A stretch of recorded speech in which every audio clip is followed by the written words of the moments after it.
At 10 years old, I saved a youth covered in blood. With bloodshot eyes, he swore lifelong loyalty to me.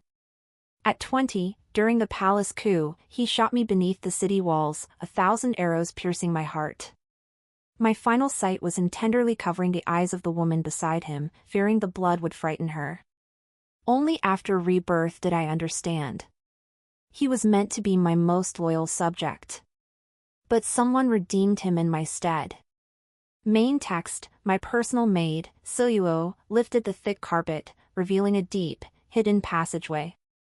I never knew my bedchamber concealed such a secret passage. When was this? Never mind, princess. Flee now. Siluo pushed me down the hole without a word. Xiaoju awaits you outside the city. The rebels' voices grew closer and louder outside. I tumbled down the passage, tears welling in my eyes. I looked up and called to her, Luo, come with me. Siluo, dressed in my robes, stood at the edge of the opening, looking down at me with a bitter smile. They won't stop until they find the princess. Don't worry about me. I've always treated you like my own sister. I have no regrets about dying in your place. I protested urgently, no, we'll go together.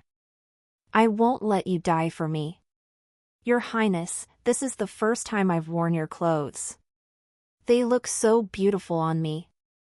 Without another word, Ciro dragged a dark, bulky trunk over to block the tunnel entrance. Then, I heard the clanging of weapons overhead. Ciro declared with a powerful voice, I am Princess Zhaoming. Who dares touch me? The rebels fell silent for a moment, then roared, report. The princess has been found. Immediately after, came the dull thuds of blades piercing flesh and the crash of heavy bodies hitting the ground. I wiped the tears from my face. Ciro had risked her life to buy me a chance to escape. I had to make the most of it. Xiaoju was still waiting for me. The pitch-black secret passage was deathly quiet, only my footsteps echoing endlessly. I had no idea how long I'd walked or how many times I'd stumbled, but finally, a sliver of light appeared ahead. The exit. Dragging my blood-soaked leg, I crawled onto the surface. The sunlight stung my eyes shut for a moment. Though the outskirts of the capital in March were still filled with birdsong and blossoms, the nearby village had been reduced to ruins by the rebels' fire. Where was Xiaoju? I looked around in a daze. Suddenly, a cluster of arrows came whistling through the air, one plunging straight into my chest. On the outer wall of the capital city stood a man in military attire. He drew his bow, steady and ruthless, and fired a second arrow at me. An arrow pierced my knee, sending me crashing to my knees. I looked up, and the face on the city wall felt strangely familiar. Xiaoju? The woman beside him looked strikingly familiar too, wearing my clothes. Si Luo isn't dead. Why? The third arrow pierced my throat. As my soul separated from my body, my vision suddenly zoomed out rapidly. Their faces grew closer and closer, crystal clear. The last thing I saw was Xiaoju covering Si Luo's eyes. His mouth formed words I knew all too well, Luo, don't be afraid. She's dead. Behind him, 100 archers swarmed forward, unleashing a hail of arrows toward me. I jolted awake from the nightmare, reaching down to find no arrows embedded in my body, no wounds piercing my skin. Yet the pain lingered, refusing to fade. Your Highness? What's wrong? The curtain lifted, and the faint candlelight illuminated a delicate oval face, round and fair, with slender brows and eyes. It was Silo. She smiled gently as she wiped my face with a square handkerchief. The coming-of-age ceremony is in 3 days, Your Highness. You should rest now. Only then did I realize I was still in my own bedchamber, surrounded by red gauze curtains and a warm, misty silk canopy. I hadn't died. Instead, I had returned to the day before my coming-of-age ceremony. 5 years from now, Prince Qi would rebel. Rebel forces would storm the palace. My father, the emperor, would take his own life. I would flee the palace only to die at the hands of Silo and Xiaoju? How could that be possible? After all, I was the one who saved Xiaoju's life. When I was 10, I slipped out of the palace and found a blood-soaked youth in the vast expanse of snow. His surname was Xiao. He had stolen tribute offerings from his master's household, beaten until his bones were shattered, and cast out. His skin was snow-white, his features delicate, not like a lowly servant, but rather a young master from a wealthy family. The first time he looked at me, his eyes were deep and mysterious, like a profound lake that drew me in and held me captive. I brought him back to the palace. Because his face was as fair as jade, I gave him the name Ju. The imperial physician said he was barely clinging to life, and it was uncertain if he would survive. A newly arrived palace maid solemnly told me of a folk remedy: placing gold and jade upon the body could ward off illness and evil spirits, granting longevity. So I hung a gold-wrapped jade ring around Xiaoju's neck. Miraculously, his condition improved day by day. Yet I could not bear to send him away. My father, the emperor, cherished me deeply and permitted him to serve as my personal attendant. Xiaoju swore an oath of lifelong loyalty to me. From that day onward, his gaze followed only my presence. When I turned 12, Xiaoju was 16. I petitioned my father to send him to the Imperial Academy for studies. His features were of the finest sort, naturally commanding attention. After receiving instruction from the great Confucian scholars, the sharp edge of his demeanor softened, replaced by an air of scholarly refinement. He became a graceful young gentleman, more noble and distinguished than even the sons of the aristocratic families. Yet when he encountered me in the palace, he knelt amidst the complex gazes of his peers and brushed the dirt from my shoes with his snow-white sleeve. Xiaoju, who refused to let a speck of dust touch my embroidered shoes, pierced me with 1,000 arrows. Siluo was the maid my mother chose for me. My mother passed away early, and Siluo was only 3 years older than me. From the moment I could remember, she had been by my side. Siluo served me with unwavering devotion, attending to every detail far beyond the call of duty. I always believed she truly cherished me. Once, both Siluo's younger sister and I fell gravely ill with high fevers. Siluo stayed by my bedside without leaving, refusing to depart even after I began to recover. She didn't even attend her sister's funeral, claiming she feared bringing bad luck upon me. Later, a maid secretly advised me, if Siru could abandon her own sister, what wouldn't she do? Your Highness, you must guard against her. Doubt not at me then. Just as I was about to heed the maid's counsel and transfer Siru to another post, she hanged herself. When she regained consciousness, she whispered weakly, "How could I not miss my sister? But I am the princess's servant, bound to live only for her. Now even the princess distresses me. Why should I not atone with my death and join my ill-fated sister?" Though Siru didn't die, I was terrified. Since childhood, Siru had been by my side day and night. I had long regarded her as family. From that day on, I never doubted Siru again. Luo has served me with unwavering loyalty. Henceforth, should I hear any in Futsai Palace speaking ill of her out of envy or jealousy, they shall be dealt with according to palace regulations. I trusted her implicitly, relied on her completely, and followed her every word until she and Xiaoju conspired to send me to hell. Only then did I realize how utterly wrong I had been. I jolted awake from my dream only to find Silo standing by my bedside, holding a silk handkerchief. The maids on duty in the sleeping chamber held their breath, silent as mountains, unable even to fetch me a cup of water.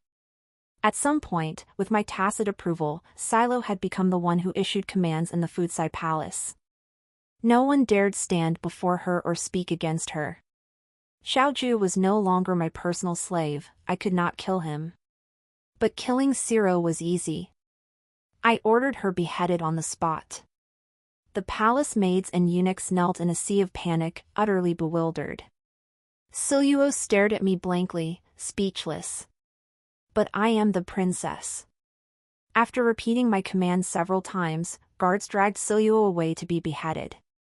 One clean stroke severed her head. Her body lay limp and lifeless on the ground, like a broken puppet. Blood stained the blue bricks crimson. I exhaled, my heart pounding wildly. I still didn't know why she had betrayed me, or when she had conspired with Xiao Ju. But her death had come so easily, could that bring me some peace? I drifted into a drowsy sleep. When I awoke, the sky remained thick with ink, the moon hanging high. A pale, gaunt hand pushed open the door, and a slender, graceful figure stepped inside. It was Silo. My hair stood on end in terror, and I leaped backward. You. My throat felt constricted, as if something had lodged there. What's wrong, Your Highness? Did you have a nightmare? Her eyes were filled with concern as she bent to tuck the quilt around me, revealing a sliver of her snow-white neck. Her neck was perfectly intact, without a trace of a knife wound. Had I really been dreaming? I forced down my fear. Nothing. Siluo looked at me suspiciously, then slowly nodded. The coming-of-age ceremony is in 3 days. Your Highness, please rest early. 3 days? But you said yesterday it was 3 days. Siluo froze, then laughed. Your Highness must be sleep-deprived. Dawn is still 4 hours away. Today is still the 16th of October. I'd slept this long, and it was still the 16th of October? After settling me, Siluo turned to leave. Without thinking, I snatched the hairpin from the bedside, leaped off the bed, and thrust it fiercely toward her neck. Once, twice, thrice, her blood splattered across the window screen, a watercolor painting in the moonlight. Caught off guard, Silo only managed to cry before collapsing limp. Her hands still clung stubbornly to the doorframe. I dropped the hairpin in defeat. My eyelids grew heavy. I was drifting back to sleep. When I jolted awake again, the outside remained pitch black, and panic gripped my heart. Yet that familiar, soft voice seemed to echo my fear. Why are you having nightmares, Your Highness? Only 3 days remain until the coming-of-age ceremony. Later, I killed Zero 3 more times. After each death, I would slip into a deep slumber almost immediately. Upon waking, she would be standing by my bedside, perfectly unharmed, reminding me that today was still the 16th day of the 10th month. I finally realized Zero could not be killed. Unless I wished to remain forever trapped in this day, I had no choice but to stop killing her. In the end, I resigned myself, closed my eyes, and let her live. And time finally flowed onward. October 17th. I ordered Zero to go to the eunuch bureau and double-check the ceremonial list for the coming-of-age rites. I trust only you with such matters. It was her duty. She smiled and nodded, accepting the order before departing. After she left, I said I would take a short nap. Closing the door alone, I splashed lamp oil onto the bed curtains and set them ablaze with a candle. The flames spread instantly. Only when the fire grew fierce did I slowly cry out for help. Panicked palace maids and eunuchs rushed into the inner chamber. The east wind blew fiercely today, feeding the flames with terrifying speed and intensity. Seeing me emerge unharmed, the servants focused solely on extinguishing the fire, leaving no one to watch over me. I slipped quietly into the servants' quarters. While most palace maids shared rooms, Siluo, deeply trusted by me, occupied a large chamber all to herself. Despite our close bond, I had never set foot inside her bedroom. She was cautious, keeping the door locked. I hesitated briefly before deciding to break in. I drew the small knife from my waist, a gift from the Western Region Prince, sharp enough to slice through iron like mud. The lock snapped and fell to the floor. The door swung open with a creak. I froze. This room was too perfect. Every piece of furniture was just the right size, placed with precision. The windows were bright and clean, not a speck of dust in sight. It resembled an ordinary painting, but the painter was too mediocre, leaving the scene devoid of any human warmth. Everything was arranged with meticulous order, even the pillows looked untouched. This room was too normal, too ordinary, too logical, and yet it felt profoundly strange. Upon entering, all outside sounds vanished, as if the air itself had solidified. Warm sunlight streamed through the window, showering me like liquid gold. In that instant, I finally grasped the room's most eerie secret. Today was clearly a heavy snow day, the sky overcast and shrouded, no sunlight to be seen. Yet, outside this window, sunlight streamed in. I stepped back outside. Snow swirled down, the sky like a gray-white shell. Returning to the room, that beam of sunlight outside the window still shone brightly, dazzling my eyes. The weather inside this room was different from outside. This room seemed like an alternate existence between heaven and earth. Holding my breath, I pulled open a small drawer beneath the dressing table. Inside lay 2 or 3 items, quietly arranged. A fan pendant, a jade hairpin, rouge, all showing signs of age. I felt an inexplicable familiarity with these objects, yet couldn't recall where I'd seen them before. Buried deep within the drawer lay a square, flat brocade box, clearly the owner's treasured keepsake. Inside rested a delicate jade ring inlaid with gold. As a child, I believed a single golden-laid jade ring could bind that youth to me forever. When had it slipped from Xiaoju's neck to end up in Silo's dressing table?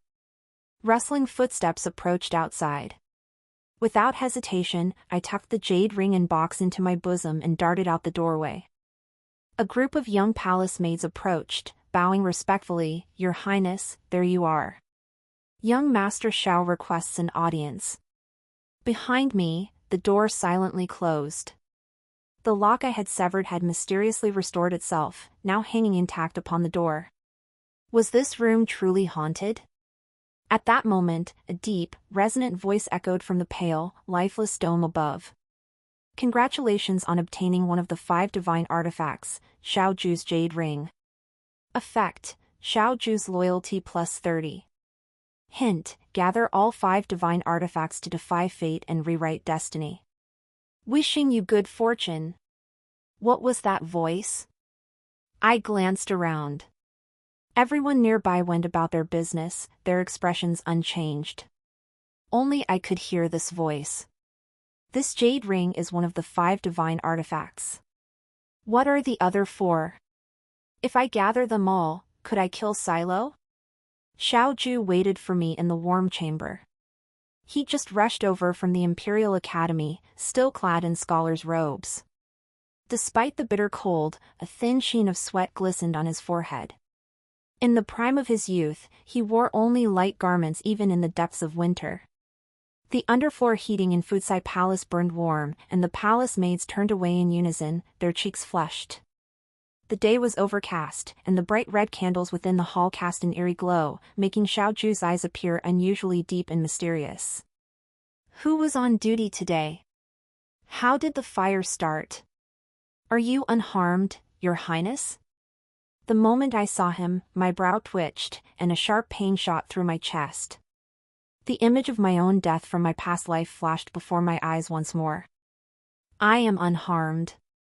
Xiaoju took another step forward, concern evident. "If you are unharmed, why does your complexion look so poor?" "I am somewhat weary. I must retire." My tone was flat. Xiaoju stared at me intently for a moment, then, meeting my silence, bowed deeply. "Princess, I cannot let you go. With a single word from you, I would leave the Imperial Academy and return to your side, guarding you forever. But entering the court as an official has always been your heart's desire." I was taken aback. Xiaoju gave a bitter smile. "I entered the Imperial Academy because I knew my strength was insufficient to aid the princess in the future. Even if I were to one day enter the palace halls, I would only serve as a minister to the princess alone. If my departure were to place the princess in danger, would that not betray her trust and kindness? I would be unworthy of calling myself a gentleman, let alone a man. In my past life, it was precisely this reasoning that allowed him, with my tacit consent, to step into the imperial court. I refused him. I was already stretched thin caring for Ciro alone. If he returned to Futsai Palace now, I would only become even more overwhelmed. Half a day later, Ciro returned. She appeared unchanged. That evening, she stood by my bedside as usual, tucking the quilt around me. "Your Highness, the coming-of-age ceremony is in 2 days." Like a Western clock, she delivered the news punctually. The coming-of-age ceremony. Again, the coming-of-age ceremony. Those 3 words haunted me day and night, like an inescapable curse. My coming-of-age ceremony must mark a significant turning point. In my memory, the ceremony from my past life remains only a hazy outline. I was a princess in a golden age, carefree and untroubled. At my own coming-of-age ceremony, I focused solely on the dazzling delicacies and rare treasures that dazzled my eyes. What captivated me most were the ministers' tributes. Palace maids paraded in, each carrying a jade tray draped in crimson silk. As the veils were lifted one by one, revealing dazzling treasures beneath, waves of envious murmurs rippled through the crowd. Had anything else occurred at that coming-of-age ceremony that I'd forgotten? My brow suddenly twitched as I recalled the other treasures stored in Siluo's small drawer. I was searching for the divine artifact, and so was she. Evidently, one artifact was crucial, one destined to appear only on the day of my coming-of-age ceremony. Siluo couldn't miss this opportunity, and neither could I. I glanced at the 2 rows of palace maids standing bowed within the hall. They were like wooden puppets, stiff, blank, neither hearing, speaking, nor seeing. The immortal Ciro was the sole master of Futsai Palace. I had merely experienced a grand, vibrant dream. I had never felt so utterly alone. No, besides me, at least one other person in this world knew something was amiss with Ciro. It was that palace maid who had advised me earlier. After Ciro hung herself, that palace maid vanished too. When I asked where she'd gone, the attendants only stammered, saying she'd been transferred elsewhere for falsely accusing an innocent soul and could no longer remain in Futsai Palace. She was perceptive, kindly warning me, yet received no reward. Instead, my foolishness and negligence dragged her down. Even if it could not change the outcome, I must find her first. Though the palace is vast, the eunuch bureau keeps records of every palace attendant. Whether she lives or dies, where she is now, a simple inquiry would reveal it. The following afternoon, while strolling in the flower garden, I found an excuse to dismiss those around me. Only one young palace maid remained, kneeling at my feet, refusing to leave. Sister Eluo said I absolutely must not leave your side. It seemed Yuhuan's disappearance had made Ciro watch me even more closely. I coldly addressed the little palace maid. "Do you obey her so blindly? Aren't you afraid I'll punish you?" The little maid shivered and said, "Princess, please spare me. Sister Eluo will be very angry if she finds out. I don't want to end up like Akai." That familiar name made me frown involuntarily. Akai? What happened to her? The little palace maid glanced nervously left and right before whispering, "Your Highness is avoiding Sister Eluo because you have business to attend to, right? If there's someone you wish to find, you should go to the Eternal Alley to investigate.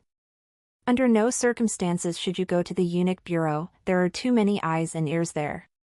She was intriguing, seemingly terrified of Silo, yet somehow reading my thoughts and offering this information. Her round face was framed by dark, darting eyes like plump, rolling grapes. "Your name is Yuju?" I remembered her, always trailing behind Silo, sweet-talking her way through things. Who knew she also had such sharp wits? It seemed that after living this life anew, my perspective had shifted, allowing me to notice details entirely different from my previous existence. I hurried to the back alley with Yuju. In a dingy little courtyard, hundreds of chamber pots were piled in the center. Yuju covered her nose with one hand and pointed toward the back of the yard with the other. An auntie bowed and scraped, blocking my way. "Oh my, mistress! Why are you coming this way? This isn't the place you should be." Yuju shook her head at me. The people here were doomed to waste their lives without ever leaving the Eternal Alley. This attendant had never seen me before and assumed I was merely lost. I walked straight ahead, gently bumping past her. Yushu hurried after me, swiftly snatching a pearl adornment from my sleeve and thrusting it into the attendant's hand. Don't want to die? Keep your mouth shut. Behind the courtyard, a dozen palace maids in coarse hemp robes sat sprawled on the ground scrubbing chamber pots, their expressions numb and dejected. Only one maid stood out from the rest. Her movements were quicker, her eyes brighter, and she muttered to herself. Heaven created me for a purpose, wealth lost will return. Just 1,005 more scrubs, and I'll be promoted to a second-rank Yongxiang palace maid. This maid was named Ning Yingkai. The moment she saw me, her eyes widened. She whispered, I've fallen all the way to Yongxiang, yet I still unlocked a special storyline. Could I truly be the chosen one? The matron in charge of labor duties discreetly partitioned off a space for our conversation, with Yushu standing guard at the doorway. Ning Yingkai picked up the teapot on the table, poured herself a cup, and drank it down with satisfying gulps.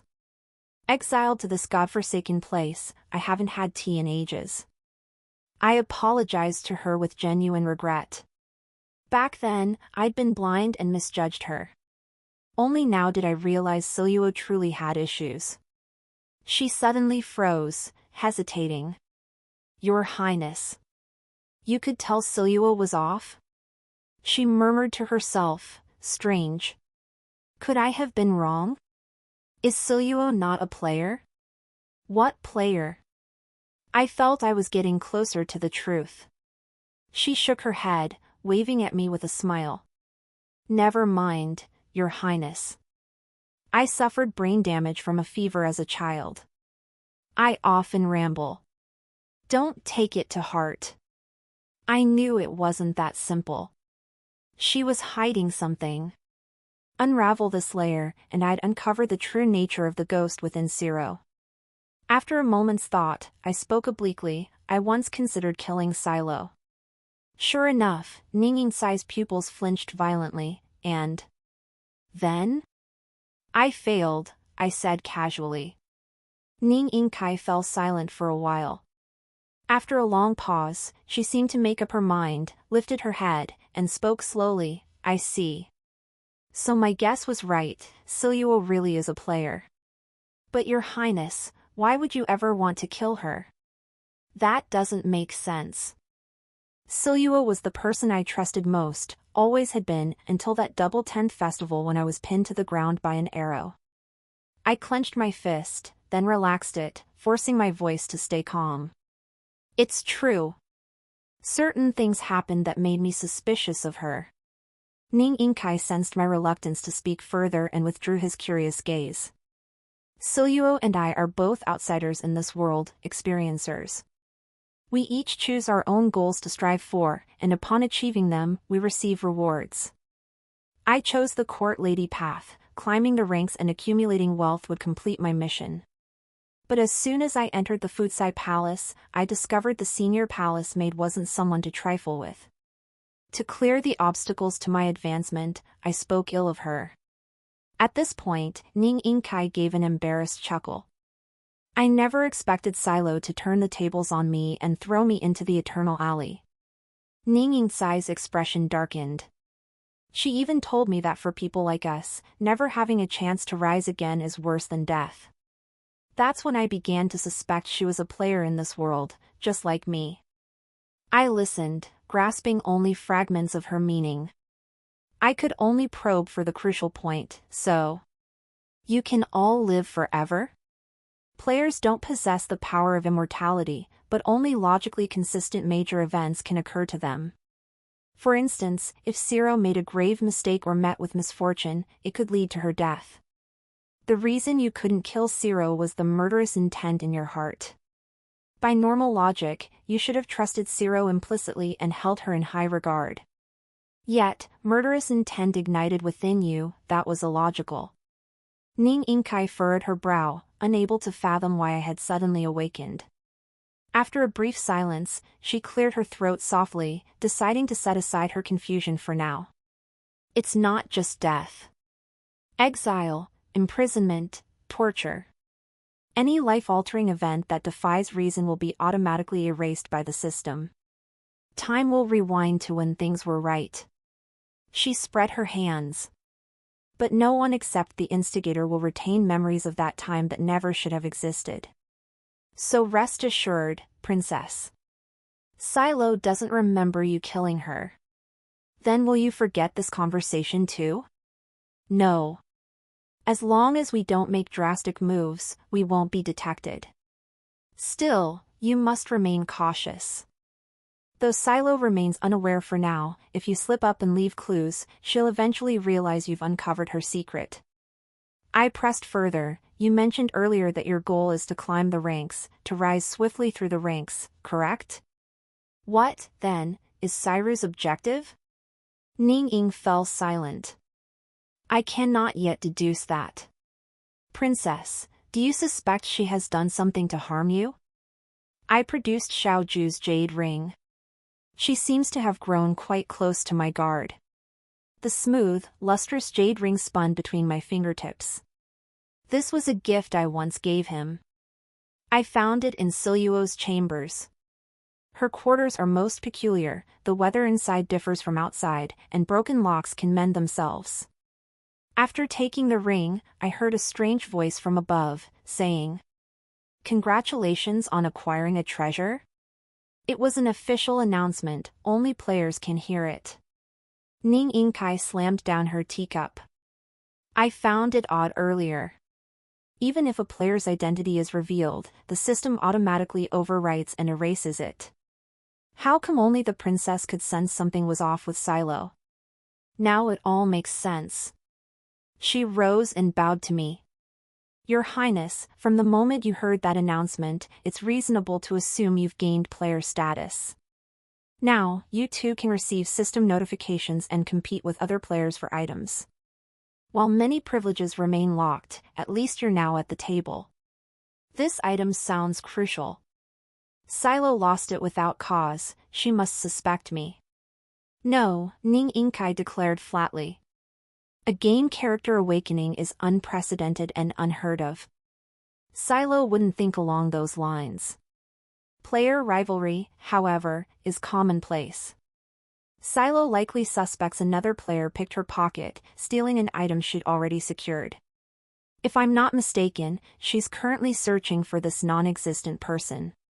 Ning Yingkai elaborated to me, I follow the traditional path, steady and methodical, advancing step by step. But Silo chose a different route, leveraging special storylines to forge connections with world characters. For those who take this path, items are crucial. Stealing an item is like stealing their chance.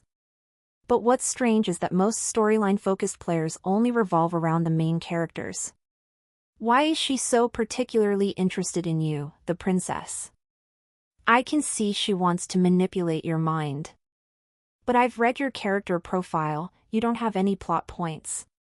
Aside from being a loyal guard dog, there's nothing special about you. Ning Yingkai muttered under her breath, about to say more, but her eyes darted around. She gave me a sheepish smile, Your Highness, as a fellow player, I naturally align with Silo. There's no reason for me to turn against you. Did I not understand her meaning? What do you want? In your kingdom system, female officials can only rise to the 5th rank at best. That's unfulfilling. Should the princess achieve her ambitions someday, would you assist me in ascending to the position of female chancellor? She certainly asked for the moon. After some thought, I agreed. Having entered this game, I must play by its rules to find a way out. Without Ning Yingkai's help, I'd never manage it. Moreover, there was another matter weighing heavily on my mind. Ning Yingkai, do you know who will rule this realm after my father's passing?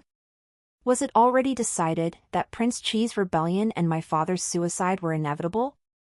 Ning Yingkai blinked, her words vague and evasive. The great trends of the realm, what has long been divided must unite, and what has long been united must divide. Pull one hair, and the entire body trembles. Yet under heaven, is there any land that is not the king's? Along the shores of the realm, are there any subjects who are not the king's? Within the 4 seas, all our brothers." She rambled on, only when she saw my expression darkening did she offer a forced smile and bow respectfully. "But if this servant were to serve as your female chancellor, the realm would naturally fall entirely into the princess's hands." What a sly fox. Ning Inkai decided to accompany me to Silo's chambers to search for clues. Just as I was pondering how to conceal our tracks, she pulled me onto a secluded palace path and led me down a dry well. I gasped in shock. A secret passage in the inner court? There wasn't one before, but there is now, Ning Inkai said, clutching her chest as if in pain. I just traded for it in the marketplace, spending every last point I saved from flushing the chamber pots. Little princess, you must repay me with interest someday. The passage's other end led beneath a water vat in the servants' quarters. Fortunately, during daylight hours, palace maids were busy with their duties and none would return here. Silkvine's chamber still bore that padlock. I drew the small knife from my waist and, just like yesterday, sliced through it effortlessly. Ning Inkai cradled the blade, marveling, "This is a 4-star artifact, the gentleman's knife. After breaching a door, it restores the lock to its original state, leaving no trace. It's the dream tool of any master thief. Where did your highness acquire it?" I recalled a string of unsolved thefts in the capital, cases where homes were locked tight yet treasures vanished without a trace. Countless detectives racked their brains in vain. Little did they know this legendary thief of the underworld wielded this very knife. And now, by some twist of fate, it had found its way back into my hands. Ning Inkai's eyes burned with eager desire, but my own feelings were complex. How much bloodshed and turmoil in this world is caused by these players? The moment I entered Silo's bedroom, I could feel the air standing still. Ning Inkai rummaged around but found nothing of value. Her look of disappointment didn't linger long before she deftly pulled out a hammer. Smash! Huh? Before I could react, she swung the hammer casually, instantly leaving a small dent in the snow-white wall. The wall's solid? Before I could finish my thought, Ning Inkai, in one burst of energy, smashed it a dozen more times. The surface became riddled with holes yet showed no sign of breaking through. She abandoned the wall and turned to the desk. Amidst the clatter of her hammering, I suddenly spoke up. "Wait, this seems hollow." In the rare moment of silence, I tapped the wooden headboard with my knuckles. Ning Inkai held her breath, then slammed the hammer down hard on the headboard. The surface layer of wood splintered, revealing a dark, blackened layer beneath. I reached in urgently, ignoring the splinters tearing my arm until it bled. Deep inside, I felt a soft, frayed edge. My heart sank as I pinched it out between 2 fingers. It was a book, thick with dust. The princess within was innocent and pure, an orphan child cherished like a precious jewel by her father. Yet despite her pampered upbringing, she always felt something missing, until the year she turned 10, when she found a young boy. This youth was unlike anyone in her circle. Though his origins were fraught with hardship, he possessed the features of a jade-like nobleman. His bearing was lofty and noble, his temperament cool and distant, like snow upon a pine. His extraordinary nature was no coincidence, but a destiny carved in stone. He was destined to rise above the commonplace, destined to seize and to fight. Yet the princess became his sole vulnerability, his only hesitation. Later, he reclaimed everything rightfully his, avenging his clan's wrongs. But in doing so, he inevitably wounded the princess. The story's conclusion, the youth renounced power and privilege, while the princess laid aside her resentment. Together, they withdrew to secluded mountains, living out their days in bliss. This book was my own life story. Only then did I learn Xiaoju's secret. He wasn't merely a slave of lowly birth, he was the last surviving descendant of the Shui clan, executed along with 9 generations of their family for treason decades ago. If history unfolded as written here, with Xiaoju's aid, the Prince of Qi would succeed in his rebellion. I would become a captive, imprisoned in the palace with sumptuous food and fine clothes, while Xiaoju, now the most powerful man in the realm, would repeatedly enter my chambers as if they were his own. Yet in my past life, Xiaoju joined forces with Silo to kill me. After my death, Ciro would take my place and complete the remaining story. My mind reeled as I frantically flipped through the pages, desperate to discover when Ciro had first intervened in my fate. My past life, both familiar and alien, replayed in my mind in a distorted sequence. Strange, I thought. This describes shared experiences with Xiaoju, yet I have no recollection of them whatsoever. When had I ever stepped forward to shield Xiaoju from other students' bullying, only to accidentally injure my wrist in the process? Suddenly, an image flashed through my mind. It was Siluo. That day, she had concealed her bandaged arm with a smile. This servant accidentally cut myself while working. It's just a minor injury, Your Highness needn't worry. I continued flipping through the pages, encountering more and more abrupt gaps in my memories. Slowly, I turned back to the first page, returning to the story's origin. It had been wrong from the very beginning. I saved Xiaoju's life, yet the moment he awoke, he saw Siluo standing before me, her slender, tear-filled eyes brimming with sorrow. I gave him a jade ring for protection, but it was Siluo who bowed her head and said to him, "Precious jade may be valuable, but nothing compares to the value of your life, young master. From now on, cherish yourself and never treat yourself lightly." It was also Silo who, on Xiaoju's first day at the Imperial Academy, presented him with a bamboo shoot I had planted myself. "Your aspirations soar like the clouds," she said. "May you rise like bamboo, unyielding and unbroken." Silo did all these things right before my eyes, and I never once questioned them. She merely spoke the words I wished to say and did the deeds I longed to perform. I had believed this was our master and servant in perfect harmony.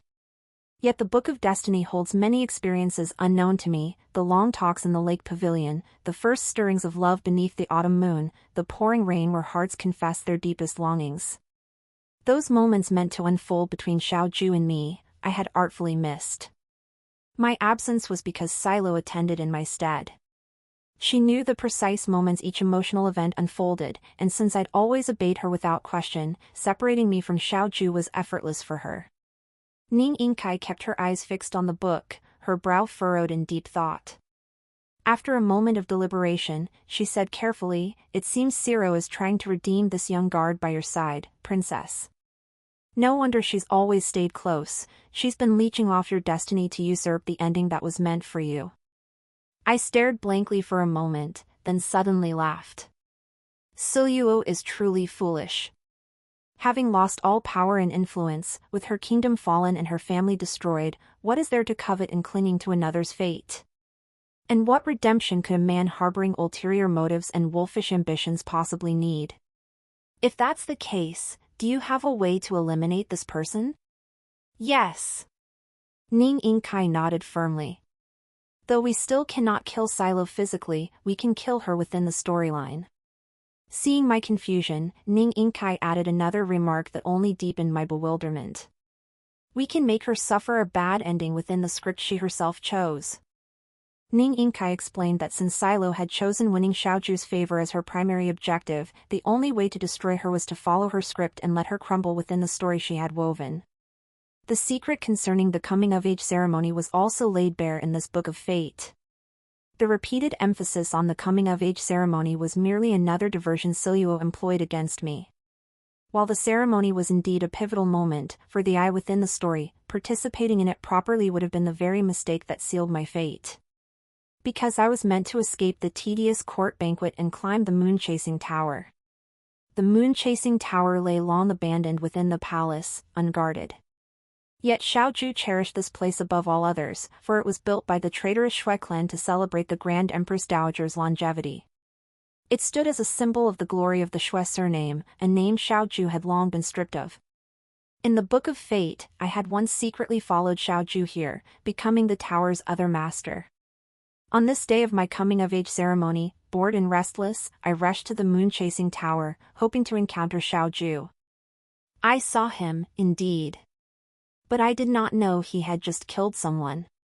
On this day, Xiaoju was invited to the Prince of Qi's mansion and finally accepted the prince's gift for the first time, an old servant of the Shui family. During the Shui clan's treason case years ago, this man had betrayed his master and informed on him, adding fuel to the fire of the Shui family's already inevitable death sentence. On the day of my coming-of-age ceremony, Xiaoju slew his enemy with his own hands for the first time, formally embarking on his path of vengeance. As night deepened, we stood gazing at each other from the heights of a tower. I failed to notice the bloodstains on his robe hem. Instead, I rushed forward, clutching the hand that had just held the blade, pouring out my boredom with the banquet and complaining about how dull and tedious the husband my father had chosen for me was. Xiaoju was colder than ever before. He shook off my hand and said, "Princess and Xiaoju are worlds apart. You are heaven's favored daughter, destined to marry a prince or noble, destined to live a life of luxury and pampering. Worried your future husband won't be discerning enough? Forgive Xiaoju for not sharing your concerns." His tone was as icy as winter wax. "Xiaoju is but a lowly creature. Your Highness, noble as the sun and moon, need not concern yourself with the admiration of a mere mouse like me. Forgive me for not accompanying you on your path forward." I froze for a moment, then embraced him without hesitation. "Xiaoju, can you not leave me? Whether you are cloud or mud, I must cling to you. What harm could there be?" This chapter in the Book of Fate is known as the Night of Destiny. Later, my kingdom fell, my home was destroyed, and I plummeted from the heavens, becoming Xiaoju's captive. Countless times I stabbed him with my hairpin until his body ran red with blood, yet he only clutched me tighter, his eyes crimson. "Because, you once said, regardless of our differences, we would be entangled forever. Princess, the pieces are set. There is no turning back." This night was Ciro's moment of truth. Though under her manipulation, my bond with Xiaoju now fell far short of the intimacy depicted in the Book of Destiny, she could not afford to lose this crucial battle to me. She dared not take that risk. On the night of my coming-of-age ceremony, she would surely appear in my stead atop the moon-chasing pavilion. She would tenderly embrace Xiaoju in his most vulnerable and agonized moment, lifting up his inferiority and hatred. If this goes smoothly, does that mean Silo's plan succeeds? So then, your Highness must flee tomorrow's coming-of-age ceremony and rush to the moon-chasing pavilion first? Won't you run into Silo? Which maiden will Xiaoju choose? Or should we block Xiaoju from entering the Prince of Qi's mansion? Ning Yingkai pounded her fist against her temple, as if trying to knock out a brilliant solution. But I suddenly felt playful. Just how capable was Silo? "Let's make a bet." I gave Yushu money and a token, ordering her to leave the palace and never return. Ning Yingkai exchanged for the item powerful disguise formula, transforming into Yushu's appearance for 3 years. Oh no, my account balance is insufficient. I'm now heavily in debt to the mall and must repay it within 7 days. Ning Yingkai frowned deeply, feigning distress. I voiced the answer she sought. Can promotion increase points? It certainly can, Ning Yingkai chuckled. We shared a knowing smile. Within 3 days, I shall promote you to a first-class personal maid of Futsai Palace. We circled the palace paths a few more times before returning to Futsai Palace as if nothing had happened before nightfall. In the courtyard, palace attendants lined both sides, silent as mice. Siluo stood at the entrance to greet me, a stiff smile on her lips. Your Highness has returned. She must have already seen her bedroom, pounded into 1,000 holes. Ning Yingkai stood beside me, struggling to suppress a laugh. Why did your Highness go to the Eternal Alley? Ciro addressed me, yet her eyes were fixed intently on Ning Yingkai. Fortunately, Ning Yingkai now bore Yushu's innocent, guileless face, and those large eyes promptly flashed a look of panic. Just wandering about, killing time. I replied casually. Did your Highness encounter any strange individuals? Silo pressed, her tension palpable. I chuckled inwardly. No strange people, but I did meet a palace maid who once served me. She begged me to help her escape. Silo drew a deep breath, her voice trembling. And what did your Highness say? I glanced at her calmly. That person once falsely accused you. How could I possibly employ her again? Naturally, I ignored her request. Siluo's tense expression eased. Your Highness, did you know? Today, my quarters were burglarized. All valuables were stolen. And that palace maid who spoke with you earlier has been missing for half a day. I feigned surprise. Is that so? Yes. Silo raised her head, her eyes pleading. That person still harbors resentment toward me after all these years, unable to let it go. It shows her heart is twisted and her character corrupt. If your Highness encounters her again, you must punish her according to palace regulations. Do not listen to her nonsense. I nodded, not missing the sigh of relief Luo let slip. Luo, tomorrow is the coming-of-age ceremony. I want no mishaps. My willingness to follow protocol clearly puts Luo at ease. Your Highness speaks wisely. Foreign envoys will also attend the princess's birthday celebration tomorrow. The princess must be meticulous and flawless, upholding the dignity of our court. Rest assured, Luo. I am an adult now. I won't falter in these matters. Yet my words failed to fully ease Siro's anxiety. One of her fists remained tightly clenched. Xiaoju's jade ring had been stolen, her chambers ransacked, and the hidden scroll of fate seized, all pointing to another player, the vanished palace maid Ning Yingkai. How could she not be concerned? Little did she know, Ning Yingkai, whom she couldn't find even after tearing up the floorboards, was now passing right by her. Meanwhile, a strange, cold smile flickered across the round face of the palace maid Yuzhu. Another day passed. My coming-of-age ceremony was as grand and solemn as in my previous life. During the banquet, drums and music resounded as dancers emerged in succession. As the hostess, I sat below my father, the emperor, with even my two younger brothers seated beneath me. I had once reveled in this triumph, never imagining it would mark the beginning of my path to death. Amidst the swirling, flower-like robes, the faces of the court officials flickered before me. 5 years later, some would bare their fangs, revealing their beastly nature, others would place the wrong bet, meeting a gruesome end with their heads severed from their bodies. Now, they all wore masks of humble smiles, their loyalty or treachery impossible to discern. Here were jackals and sheep alike, but I alone was the hunter. Lost in thought, Siro's soft voice brushed my ear, dispelling my faint drunkenness. Your Highness, I've suddenly developed a terrible headache. Might I step outside for some air? My gaze continued to sweep the assembly as I slowly nodded. Jade Pearl is here. You may retire. Siluo responded with a nod, her face betraying unhidden delight. She lifted her skirt and hurriedly withdrew. Ning Yingkai watched Siluo's figure disappear behind the crimson doors before whispering, Your Highness, the time has come. I immediately lowered my gaze, rose before the assembled court, and knelt before my father's throne.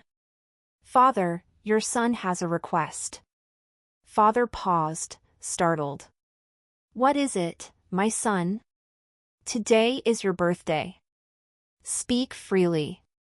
I feigned bashfulness, offering a faint smile. The third son of the king of Xia, Cheong Xian, once bestowed upon your humble daughter a treasure blade that cuts through iron like mud. I am deeply grateful. Moreover, I consider that a marriage alliance between our two nations could ensure peace along our borders, bring blessings to our people, and secure lasting merit for generations. I wish to marry him, to shoulder the responsibilities of an imperial princess. The words had barely left my lips when astonishment rippled through the hall. Father laughed heartily. My child, this is no jest. Marriage is no trivial matter.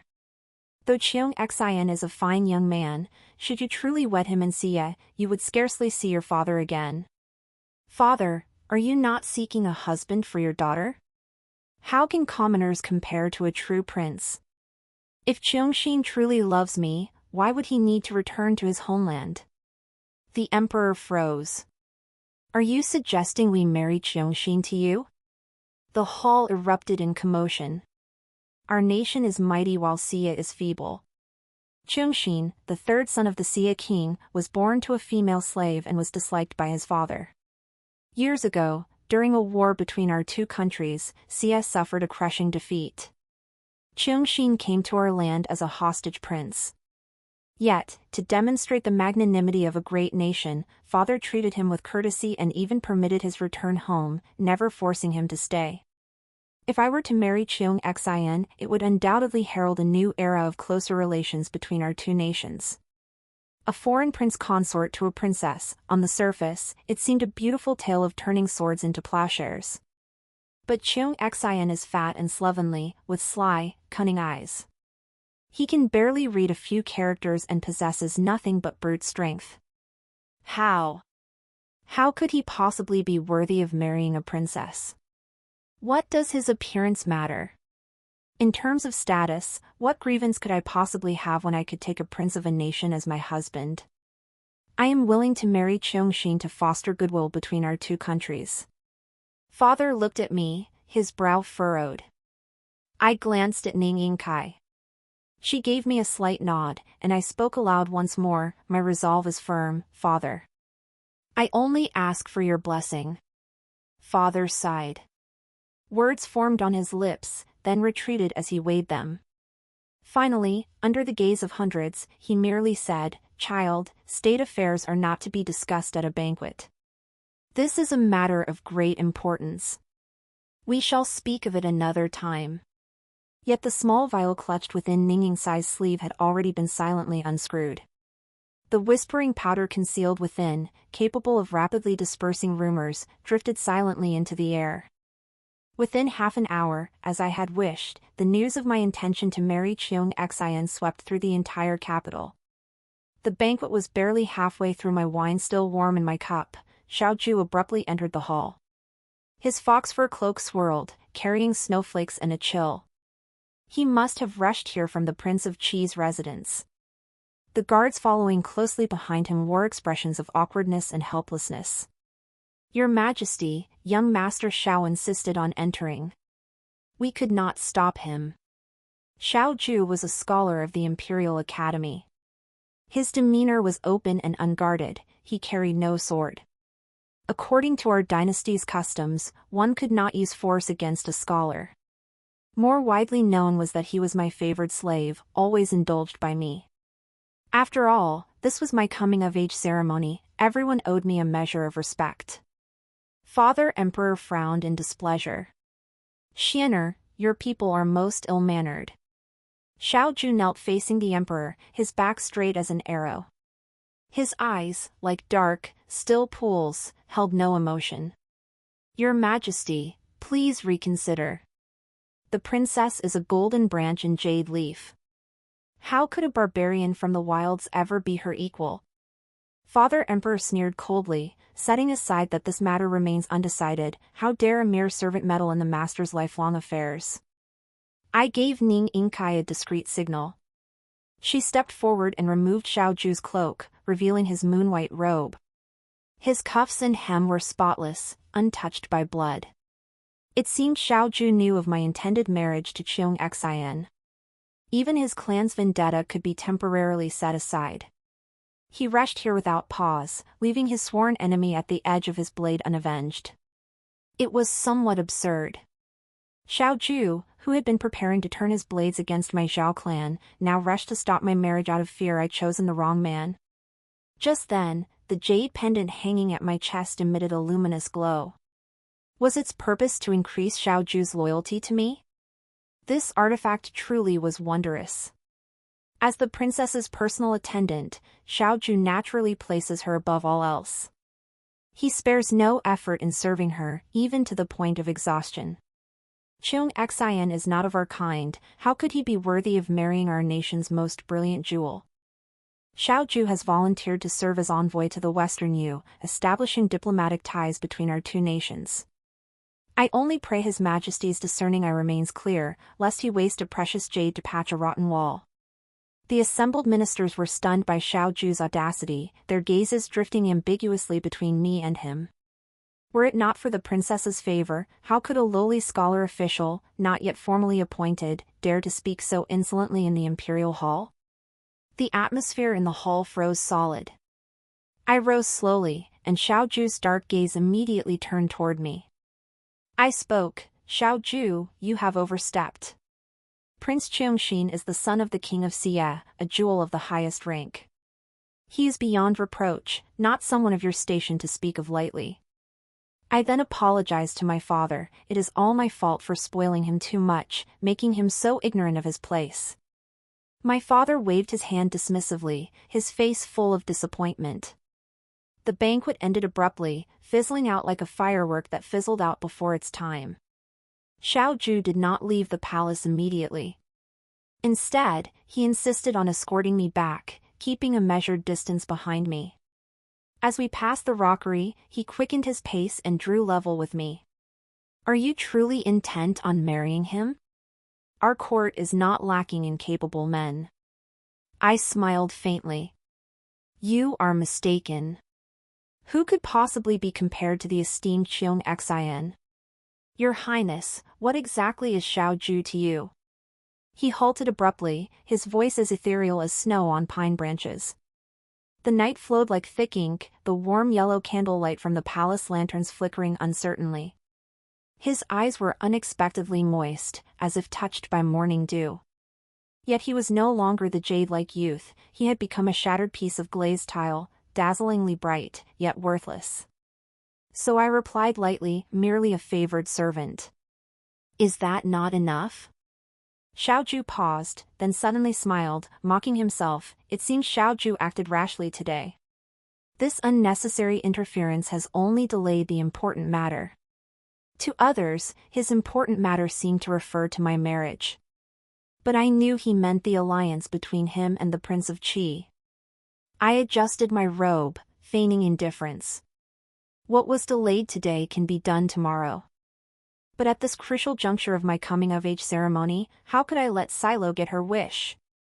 I took the hand warmer offered by the palace maid and tucked it into my sleeve. "The snow is heavy. You should return early." Behind me, Xiao Ju bowed gracefully and took his leave. After that, our paths diverged. The lights of Futsai Palace burned all night. Clutching the hand warmer and wrapped in my light fur robe, I waited until the sky brightened before Silo finally stumbled back. I was certain she hadn't encountered Xiao Ju at Wanyue Tower.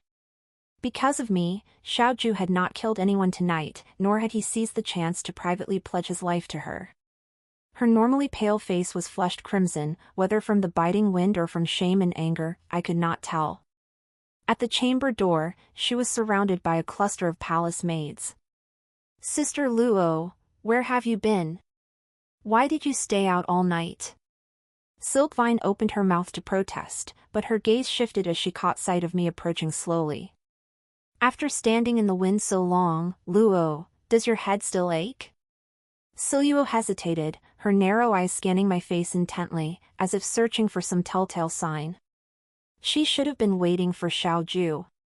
Everything had unfolded according to plan. After tonight, she would have achieved her goal. Why? Where had things gone wrong? Yet I still managed a concerned expression, reaching out to touch her forehead. "Aluo, your head is burning hot. You've caught a severe cold. Rest well. You needn't report for duty these next few days." Si Luo suddenly flashed an odd smile and brushed my hand away. "Your Highness already knows, doesn't he? Why feign concern?" "Knows what?" I raised an eyebrow, suddenly understanding. That the person you've spent years winning over would drop everything and rush to my side at the slightest sign of trouble? Or, I picked up a strand of her disheveled hair, that you waited all night in the snow and wind, catching a chill, only for that person never to show up? Siluo bit her lower lip hard, her eyes reddening, unable to utter a sound. I smiled softly. "Regardless, as my personal maid, you ran off to meet someone else in secret, staying out all night. That is an indisputable fact. However, considering your years of devoted care for me, I will show mercy. You will only be demoted to a third-rank palace maid and not expelled from the palace. Do you find this punishment fair?" "No, You can't. This is illogical, you. Silo's tongue stumbled. What's illogical? You abruptly left the banquet and didn't return until dawn, everyone witnessed it. This isn't merely my opinion. My punishment is entirely reasonable. Siluo froze, her usually eloquent lips pressed tightly together. As stunned as she was, she could never have imagined that beneath my seemingly composed exterior, my heart was pounding wildly. I was playing by the rules. Ciro had violated palace regulations. Even with my trust in her, demoting her to silence the gossip was only logical. I brushed the lingering frost from her shoulder feathers with feigned ease. Rest assured, you will take your place as head maid. You're exhausted, get some rest. Siluo bit her lower lip and curtsied to me, this servant knows her crime. But I've caught a chill and am truly ill. I beg your highness, for the sake of our past bond, to allow me a few more days to recuperate. Once my cold has passed, I will gladly vacate the quarters for Sister Yuju. The cluster of young maidservants gathered nearby chimed in with a chorus of pleas. We implore your highness to show mercy and grant Sister Siluo a few more days of rest. A second-rank palace maid cut in coldly, silence. Your highness is known for kindness and generosity toward her servants. She is no heartless tyrant. How dare you lecture her? I was being elevated on a pedestal, my brows furrowing involuntarily. Just as I was about to retort, Ning Inkai tugged gently at my sleeve, whispering in a voice only I could hear, logic. Indeed, I was known for leniency. If I treated Ciro with iron-fisted impartiality now, it would contradict my own logic and reset this day. So I could only nod in agreement. Ciro flashed me a blatant smirk, and I had to pretend not to see the provocation in it. After dealing with Silo, I lay down on the couch for a short rest. When I opened my eyes again, daylight had fully broken. My scheme worked, time was indeed flowing.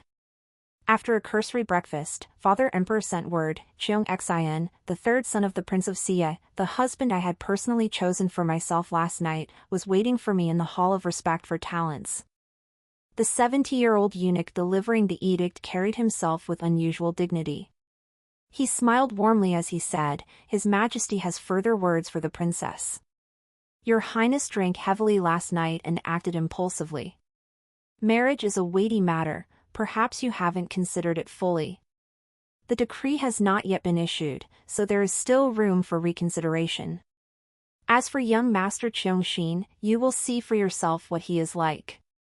Cheong Xin appeared unusually tense, his two thick hands clenched nervously. His small eyes, set deep within a round, fleshy face, flickered with unease. He hastily bowed to me. Your Highness, I am Cheong Xin. I feel unworthy to behold the princess's divine beauty. I sat down without reply. He forced a smile and continued, I know my appearance is unsightly and unlikely to win the princess's favor. This alliance between our two nations is but a jest. I possess neither talent nor looks, falling short in every way compared to my second elder brother. Even if your Highness truly desires to strengthen ties with Xie, why would you choose me as your consort? I imagine your Highness merely fancied toying with me. That is no trouble. I know myself to be dull-witted, I shall simply decline His Majesty's offer. To have brought your Highness momentary amusement is worth it. Without a word, I drew the dagger from my waist and thrust it into the tea table. The blade sank cleanly into the surface, leaving not a single splinter behind. This Cheong Xin, as a prince, possessed mediocre talents and an unattractive appearance. He was despised by his brothers and loathed by his father in his homeland. After coming to our country as a hostage, he remained nothing but a laughingstock. Father Emperor also deemed him useless, never truly believing his life could sway the King of Xie's decisions. His presence here meant one less burden for the King of Xie and nearly one more court jester for our kingdom. Father Emperor once remarked with a wry smile, I must still feed him sumptuous meals and clothe him in fine silk. Where in the world is there such a losing deal? Cheong Xin possessed an exceptionally good temper. He swallowed all the mockery and contempt without a trace of resentment, instead treating those who slighted him with extraordinary deference. His method of winning favor was simple and direct: gifts. Pearls the size of fists, flawless jade discs, silks that shimmered with radiant light even in the darkest chambers. Through these gifts, Cheongsheen won over many. Gradually, the mocking whispers around him grew quieter, and some even began to pity him. The third prince of Sia truly has no choice. Unborn into a noble womb, he suffers a father who doesn't cherish him, brothers who don't care for him, and must even sink to living as a dependent in a foreign land. Truly pitiful. Some went further, saying Cheongsheen wasn't foolish at all, but rather possessed extraordinary wisdom disguised as simplicity. I, too, had received a gift from Cheong Xian, a treasure blade that sliced through iron like mud. Later, Ning Inkai revealed it was a coveted in-game item many players fought over, the gentleman's blade. Running my fingers over the ruby inlay on its hilt, I sighed softly, gentleman's blade, gentleman's blade. Gentlemen need not fear the path's hardship, for its snow-white edge cleaves through 1,000 barriers. Where now lies the treasure chest worth 1,000 gold? Could it be the moon's reflection from the Moon Palace? Beads of sweat dampened Cheongsheen's broad cheeks as he gave a dry chuckle. Your Highness, I'm afraid I don't understand your meaning. Have you forgotten, young master? This blade was your gift to me, exceptionally sharp, a fine weapon indeed. Yet you never told me that lock severed by it could be restored. I recalled the strange sight of the lock on Silo's chamber returning to its original state, narrowing my eyes. This compels my attention. You are so generous, never stingy with your wealth, bestowing countless treasures. Could each possess such extraordinary properties? Where did you gather them? If you knew these treasures' extraordinary powers, how could you bear to give them away? As far as I know, the King of Sia hasn't been in the best health these past 2 years. Your brothers are all itching for action, eager to seize their chance.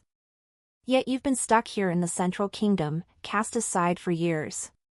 Your situation isn't exactly rosy, is it? Cheong Xian's head hung low, casting a large shadow across his plump face.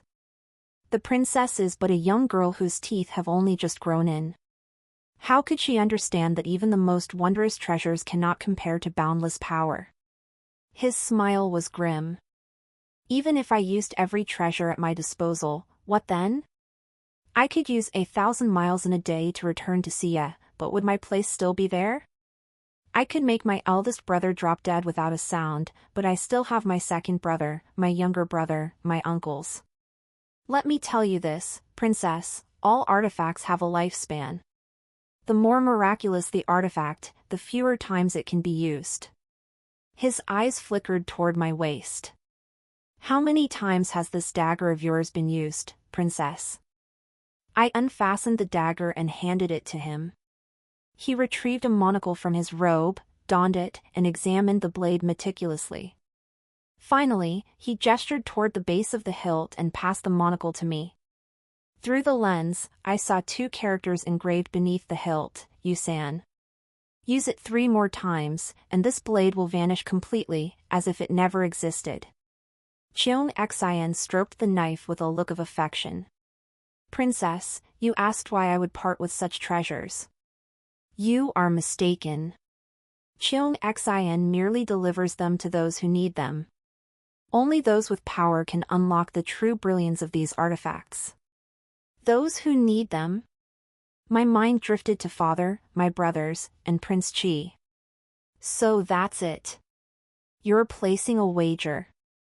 Betting our dynasty's fate. My throat tightened. The upheaval of court order that consumed my days and nights was likely fueled solely by this man's ambition. Cheongsheen shrugged, unconcerned. Not a gamble, but a gift. Those who receive these artifacts as presents are already high-ranking nobles. Whoever first comprehends their true power can greatly enhance their strength. How difficult would it be to seize the realm?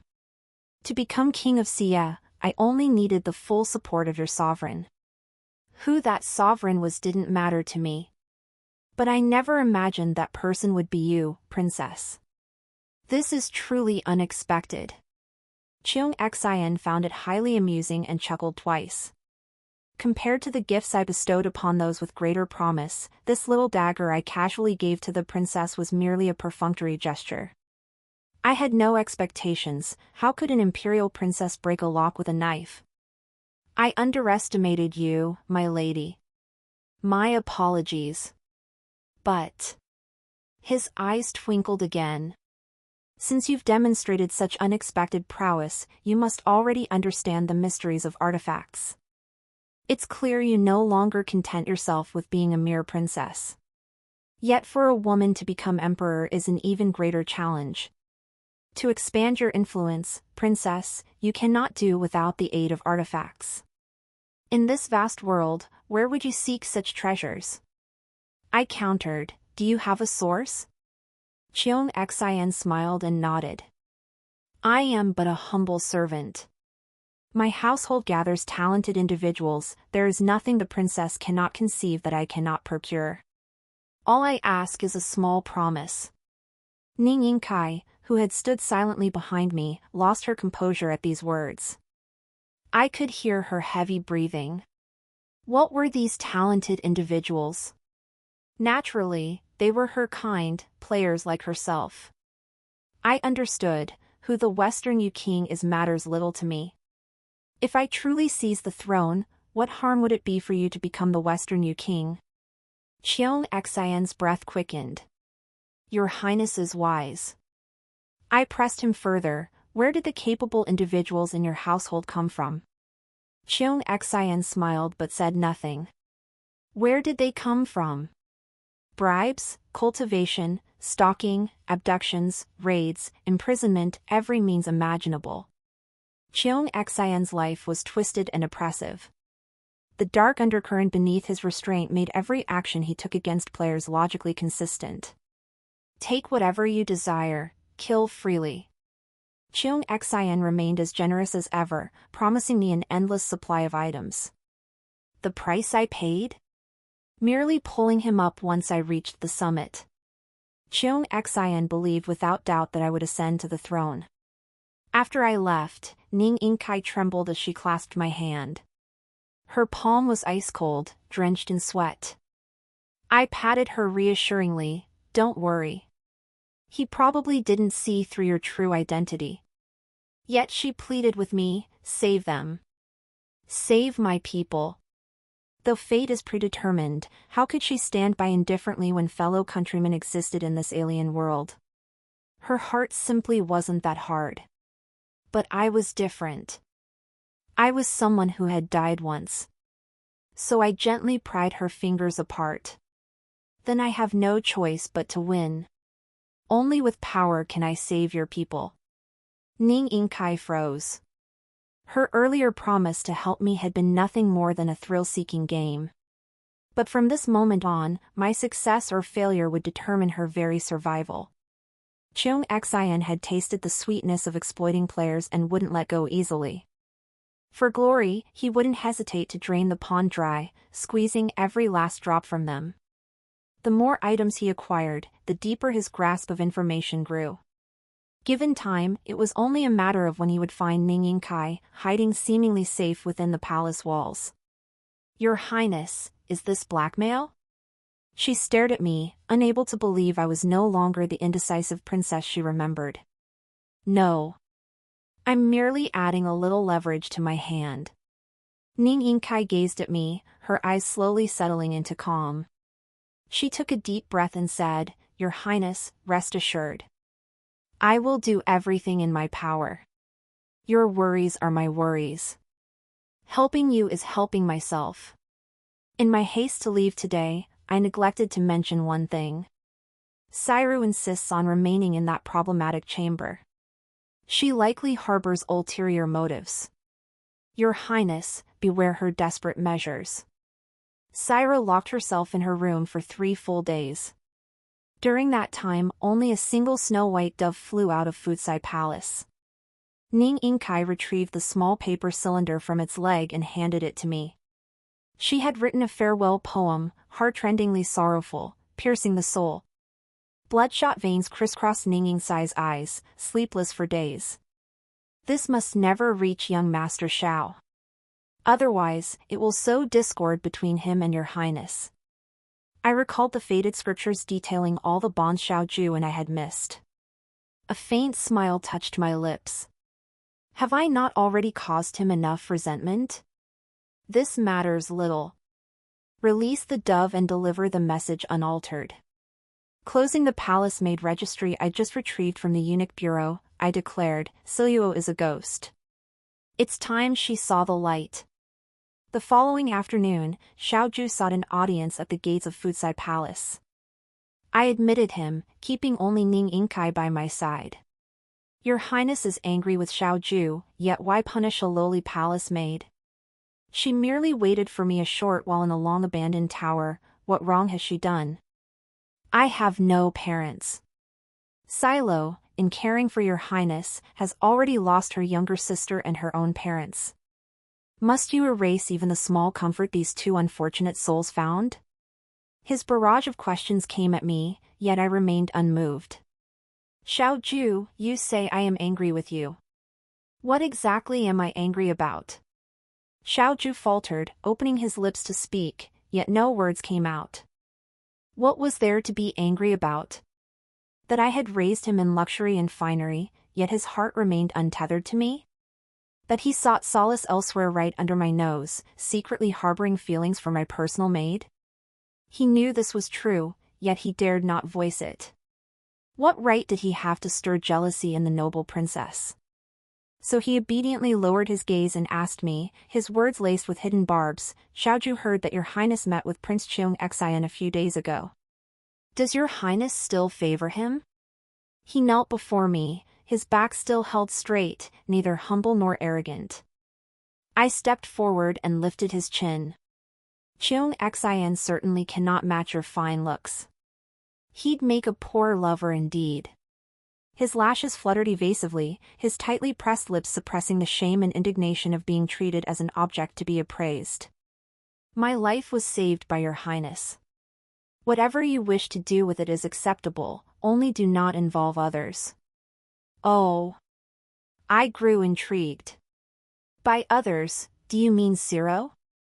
I'm not burdened. I'd gladly accompany you to see how I've implicated her. Ciro's door remained tightly shut, faint sobs echoing within. Upon hearing the cries, Shao Ju's shoulders trembled.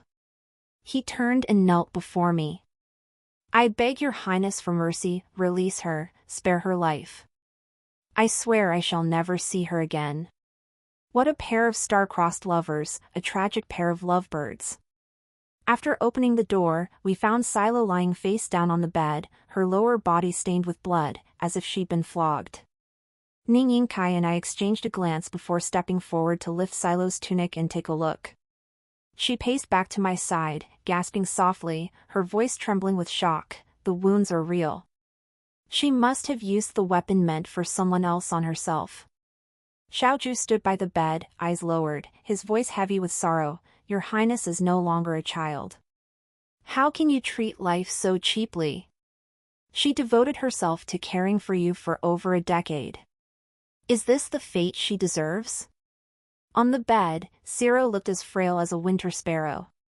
Her tear-filled eyes opened as she coughed up blood. Young Master Shao, please do not blame the princess. It was not the princess, but me. I made the mistake. I folded my arms, watching this scene unfold with calm composure. Shao Ju clenched his teeth, roughly pulling up one of Ciro's sleeves. Beneath the long fabric lay an arm covered in scars, fresh and old lash marks intertwined, a sight that made one's heart sink. He sneered at me, they say your Highness is kind-hearted and gentle, but who knew your personal maid endured such torment, as if trapped in a living hell? The seeds Silo had painstakingly sown over years finally bore fruit in this moment. I finally understood why, in my previous life, as I lay dying atop the city walls, Shao Ju had whispered those two words to Silo, "Don't be afraid." It turned out he had long regarded me as a raging flood, a nightmare demon. Yet I felt an unusual calm. It seems you feel quite indignant on her behalf. But don't forget, she is my servant. How I treat her is none of your business. You have neither the standing nor the right to interfere. Xiaoju laughed bitterly in rage. So, I must stand by and watch as your highness tortures her to death? I shook my head, a faint smile playing on my lips. Therefore, I shall grant you a marriage decree. From now on, you are her husband. You may protect her however you wish. Since young Master Xiao cares so deeply for Siluo, take her home and cherish her yourself. The moment my words fell, Xiaoju's hand, which had been supporting Siluo's arm, suddenly slipped. His entire body stiffened like a withered branch, his usually inscrutable eyes now filled with utter bewilderment. Siluo's eyes, however, were swept with a wild, ecstatic glow. For her, this was a windfall, something she'd long sought but never found, now obtained without effort. What? You don't wish to marry her? Seeing Xiaoju's prolonged silence, I tilted my head and pressed. Could it be that you two share no romantic feelings, and I've misunderstood? Recently, palace maids reported seeing you and Silo meeting secretly under the moonlight by the willow trees, whispering intimately. Why not seize this opportunity to fulfill both your wishes? After Silo's demotion, opposition to her erupted. With my tacit approval, the already discontented palace maids began to exaggerate and embellish the rumors. No matter how outlandish their tales, I rewarded them all with money.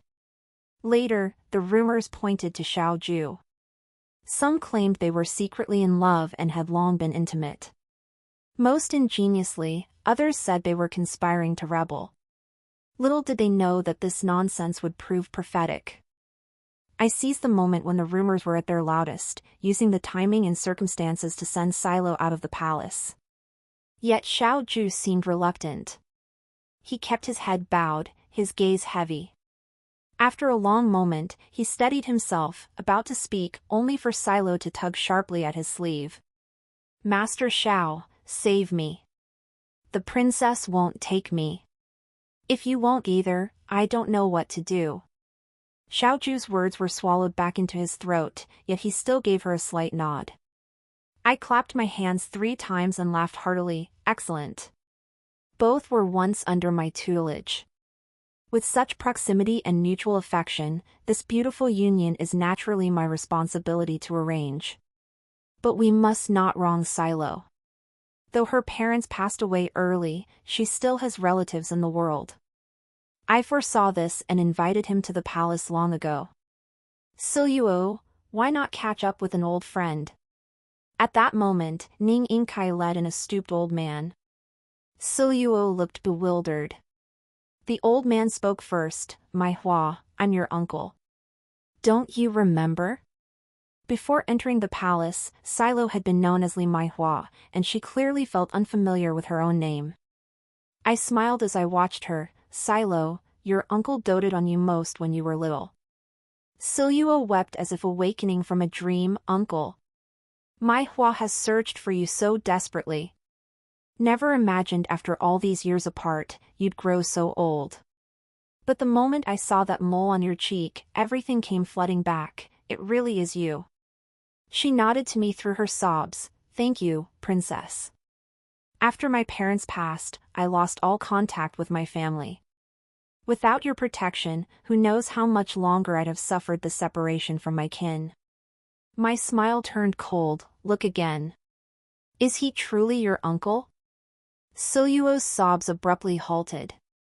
The rosy flush on her cheeks darkened, replaced by a shadow of bitterness. Her eyes, now filled with resentment, fixed on me with a haunting intensity. Xiaoju spoke in a measured tone. Could it be that this man is an impostor, harboring ulterior motives? Your Highness, Siluo has been separated from her family for years. Even if her eagerness to reunite led her to mistake someone, it is only natural. With Xiaoju backing her, Ciro's tone turned bitterly aggrieved. My sister is gone, my parents are gone. The princess said I might still have one living relative. Little did I know how much of a luxury that hope was. So I recognized him without a second thought. Even if your highness doubts me, why go to the trouble of finding a stranger to humiliate me, only to dash my hopes? A stranger. The old man growled, his shoulders shaking uncontrollably. Siluo startled, leaning weakly against Xiaoju. Princess, please have this man removed. I sighed with feigned regret, this stranger is your father. Siluo remained composed, that's impossible. My parents perished in the flood long ago. During that flood, your parents were swept apart. Your father survived and traveled to the capital with the displaced people. He even entrusted others to deliver several letters to you in the palace. I don't know if you never received them or simply ignored them. The old man bowed deeply to me, Your Highness, though this person looks like my daughter, her soul seems entirely different. I've long suspected something was amiss. My Hua cherished her younger sister My Sui above all else since childhood. How could she know My Sui was dying yet refused to return home for one last glimpse? I wondered aloud, refusing to leave the palace to care for her sister could be seen as loyalty to her master. But why would she fail to recognize her own father? Could it truly be what the folk tales speak of, reincarnation through another body? The moment those 4 words left my lips, Silo's face drained of color, only her eyes remaining fixed on me. If she had harbored doubts before, now she knew for certain, I had uncovered her true identity. Xiaoju raised an eyebrow. How can the princess be so certain this man is Siluo's father based on mere words? The old man's cloudy eyes fixed on the figure on the bed as he swallowed the lump rising in his throat. This girl has a birthmark beneath her hips, shaped like a 5-petaled flower. That is why she was named my Hua. Whether my words are true or false, one examination will reveal it. Ning Yingkai stepped forward, preparing to inspect her. Siluo suddenly clutched the quilt tightly, You mustn't. Don't touch me. She glared angrily at Ning Yingkai, then suddenly realized, It's you. You're the palace maid who exposed me all those years ago. So you've been hiding here all this time. Ning Yingkai spread her hands innocently. What are you talking about, Sister Siluo? I'm Yushu. Impossible. Yushu is simple-minded, she couldn't possibly have eyes as sharp as yours. Ning Yingkai puckered her lips at me. Your Highness, Sister Siluo has lost her mind. Let this matter rest. Dwelling on the past accomplishes nothing. My intentions were good, to find an elder to oversee your marriage. Yet I've only made matters worse. At my signal, Ning Yingkai presented a tray of silver coins to the old man.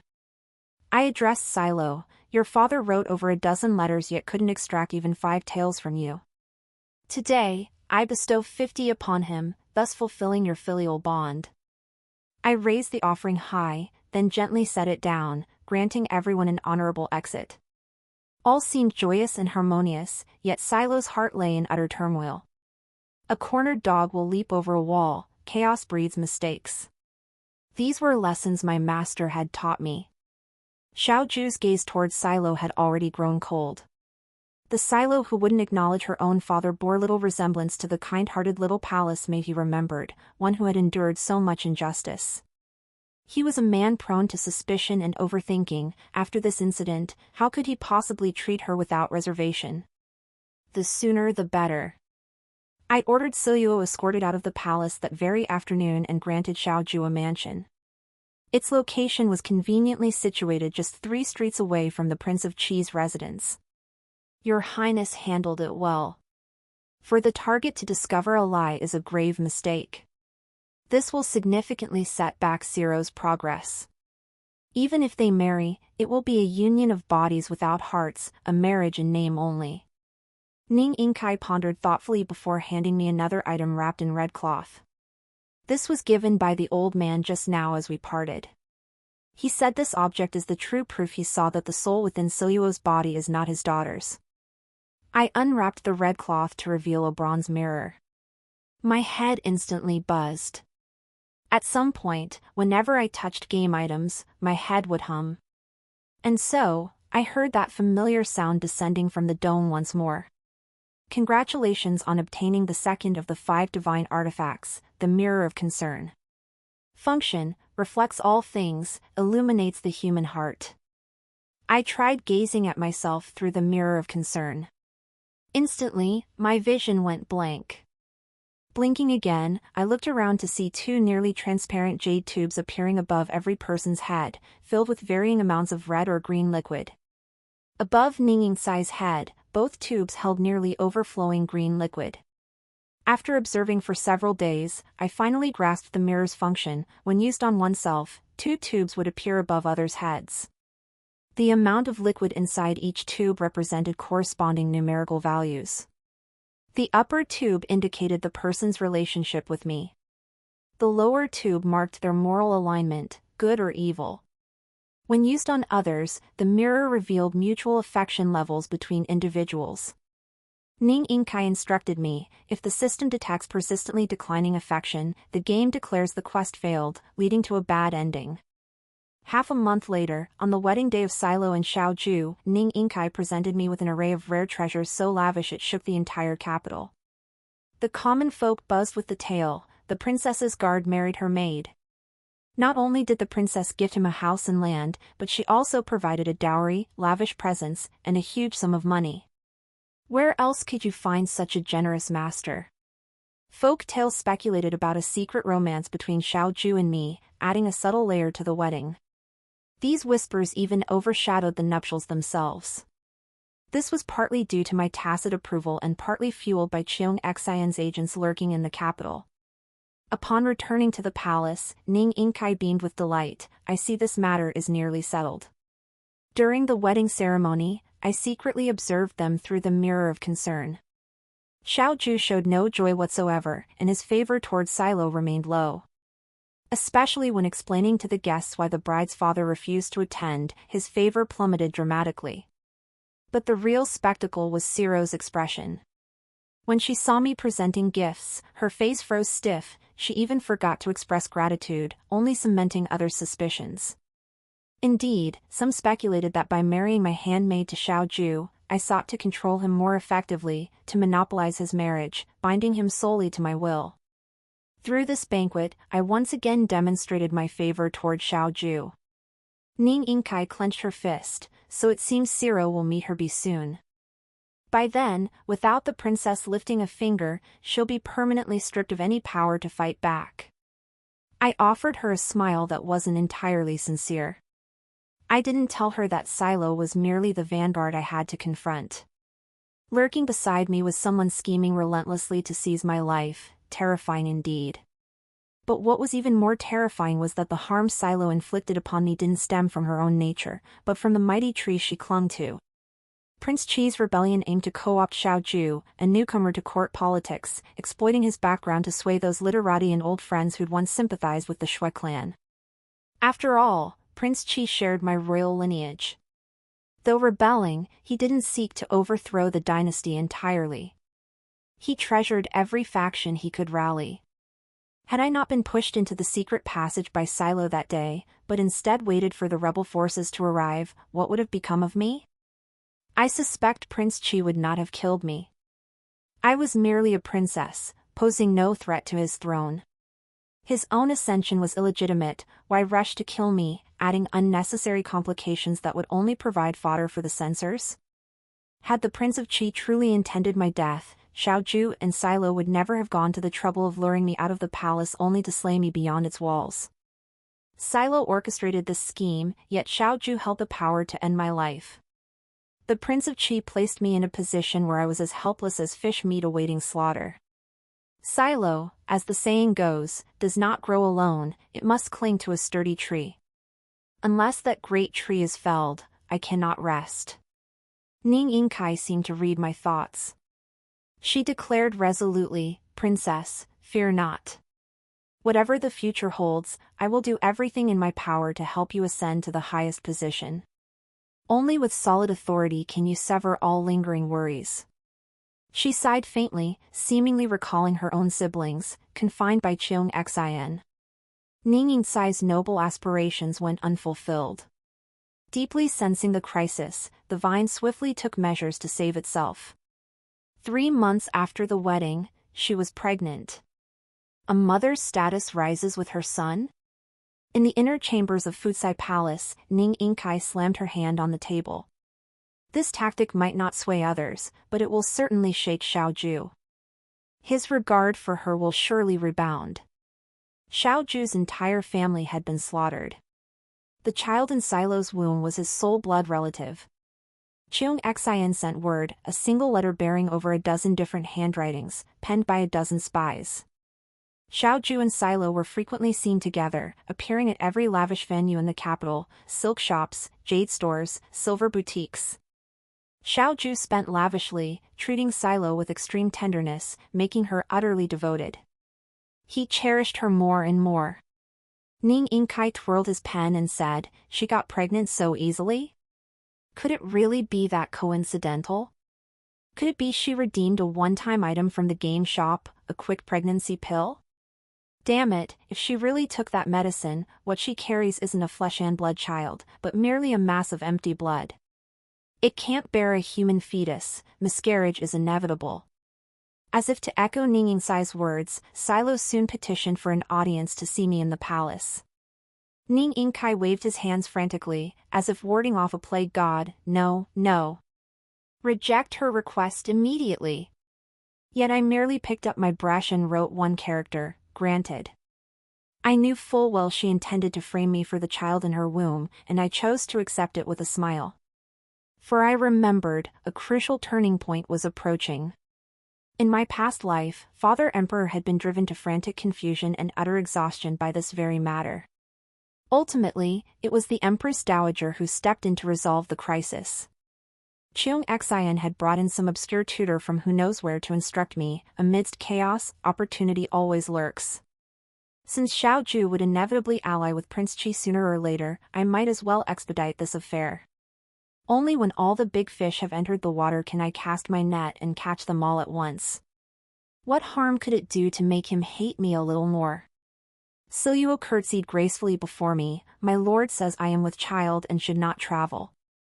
Yet now that I am reunited with my family, I cannot refrain from entering the palace to express my gratitude to my former sovereign and inquire after His Highness's well-being." I presented her with a plate of half-eaten pastries, offering her an excuse.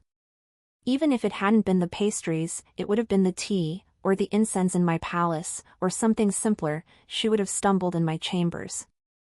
Sure enough, less than half an hour after eating the pastries, Silo clutched her stomach in agony and slid to the floor. The old court physician, summoned at my behest, arrived with deliberate slowness. He tapped her pulse with 2 fingers, then packed up his tools with a dismissive wave. "Insufficient nourishment in the womb. Couldn't be saved." After the physician departed, Ciro let out a long wail and fainted. Only when Xiaoju arrived in a panic did Ciro slowly open her eyes. Clutching his robe, she said, "The child within me was my husband's only kin left in this world. I merely wished to leave an heir for the Xiao family." Only I knew she spoke not of the Xiao family, but of the Shui family. Xiaoju's pupils convulsed violently. Before his eyes no longer lay the dying Silo, but the 47 lives of the Shui family. I've examined the historical records from that year. Even if I refuse to believe it, I must acknowledge that the Shui family was innocent. Now, he naturally regards me as equally guilty as an executioner. This time, Xiaoju did not confront me with accusations. He merely gazed at me and murmured softly, "Your Highness truly lives up to being a daughter of the Zhao clan, decisive and ruthless, commanding awe." I laughed carelessly. "Are you afraid of me now, Ju?" "No." His voice was icy, chilling to the bone. "I only wish to thank your Highness. You gave me that final push, helping me become what I am. Had I kept this child, Xiaoju might have softened. My blade would have grown unsteady, and I could no longer serve you wholeheartedly as your inner minister. I thank the princess for granting me the chance to prove my loyalty." I glanced at the concern mirror hidden in my sleeve. Above Xiaoju's head, the 2 already short green tubes vanished as if scorched by the sun's heat. In their place, 2 streams of blood snaked upward, growing rapidly. Xiaoju had begun to hate me. From this day forward, we were finally enemies. Perhaps it came sooner than in my past life, but at least this time I truly committed an evil deed. I wasn't kept in the dark, and I feel no resentment. 7 days later, a messenger from Cheongshin delivered news. The Prince of Cheese Mansion has offered a reward of 50 gold pieces for solving a strange riddle presented to the people for amusement. Many have eagerly attempted it but failed to solve it. Today, someone claimed the reward and entered the Prince of Cheese Mansion, never to emerge again. Princess, guess who it was? What was the riddle? White moves first, deceptive yet plausible. The deer takes office, the earth stands atop the sky. I scoffed, the solver? Xiao Ju. This riddle truly struck at the heart of Xiao Ju's schemes. White moves first, blurring the lines of right and wrong. Deceptive yet plausible, confusing truth from falsehood. Deer taking office meant calling a deer a horse. Heaven standing on earth signified the reversal of the cosmos. Heaven standing on earth, the world turned upside down. Only one deeply resentful of the court would dare answer this riddle. Recruiting allies for rebellion required finding willing partners, a mutual resonance. I glanced at Ning Yingkai, who was anxiously tugging at her hairpin nearby, and said, "It seems they've been waiting for an opportunity. We should make our move too. Tomorrow, I shall present you to the Emperor. He will surely favor you." I presented Ning Yingkai before the Emperor. "Father, this is my palace maid." In a dream, a divine dragon descended, bestowing her with heavenly wisdom. She can strategize for our nation. The Emperor's gaze lingered not a moment upon Ning Yingkai before he chuckled, teasing me, "Oh? When did my little Shinner grow so serious?" I continued calmly, "She has 3 prophecies. Please listen, Father." The corners of my father's lips tightened. "State affairs, how dare you 2 women treat them as child's play?" Ning Yingkai knelt regardless, uttering the first prophecy we had agreed upon. 7 days hence, the night sky will witness the rare spectacle of 9 stars aligned in a chain. This heralds a moment of life and death transformation for our nation. His Majesty's displeasure deepened. He impatiently averted his gaze to the volume of the sage's words he'd been poring over for years. "Shinner, take your servant back. I spare her life, but she must never speak recklessly again." Ning Yingkai took another deep breath and declared loudly, "This servant vows with her life that every word spoken is true." Father Emperor slammed the collection of the sage's words onto the tea table, about to erupt in anger, but I spoke first. "Only 7 days, what is there that cannot wait? Truth or falsehood, we shall know in time. If she truly speaks nonsense, then Father Emperor need not lift a finger, your son will kill her first." Such an extraordinary celestial phenomenon, the court's dozen astrologers failed to foresee it, yet she alone predicted it? Father Emperor waved his hand impatiently. "As you wish. Bring her back swiftly. I have urgent matters to attend to." 7 days later, the night sky over the capital indeed witnessed a spectacle unseen in a millennium, 9 stars aligned in a rare celestial chain. This was no divine intervention, but human design. Cheong Xin gave me an item called the Star Aligner. He explained that the night sky in our world is merely an illusory mirage. The arrangement of stars follows no inherent patterns. With this device, one can freely manipulate the stars to form any constellation. Ning Yingkai remarked, "This one-time item has broad applications. Players can often exchange points to use it freely. Its effect is modest, but the required points are exorbitant. Typically, only high-level players exchange it to wish close friends a happy birthday." The 9 stars in conjunction spectacle ignited a torrent of discussion among all, about omens, about the nation's fortune. Soon, the realm, long untroubled by major events, was in an uproar. This inevitably swayed the emperor's stance. He pressed Ning Yingkai relentlessly. What did the dragon in her dream look like? How had it bestowed divine will upon her? Of course, on these 2 points, Ning Yingkai merely closed her eyes and shook her head, offering no answer. Such secrets of heaven must not be revealed, they are beyond mortal comprehension. She then delivered another prophecy. This time, the emperor's expression darkened even more than before, yet he dared not treat her with any further disrespect. Half a month hence, the wolves of the western regions shall gnaw at our nation's borders. Within 3 years, the northwest shall be filled with the sound of every breath and every crane's cry, leaving the people in dire straits. After a long, dark silence, the emperor asked, "Minister, is there a solution?" Ning Inkai clicked her tongue. "One must act according to the situation. A mighty tiger fears no small coyote, but when flies swarm and blind its eyes, even a single paw may be torn by a pack of wolves. According to the timeline of my past life, in half a month, the Xiongnu would ally with 3 small border states to invade our territory. They would fight intermittently, retreating at times, wearing down our border troops until they were exhausted. This would force us to massively recruit soldiers and purchase horses bought from the Xiongnu. Our army was vast and slow to maneuver. For every battle, we prepared meticulously, laying out elaborate plans. Yet the Xiongnu forces, intimately familiar with the terrain, moved like ghosts through the valleys, intent on harassment rather than direct confrontation. No general wished to suffer defeat.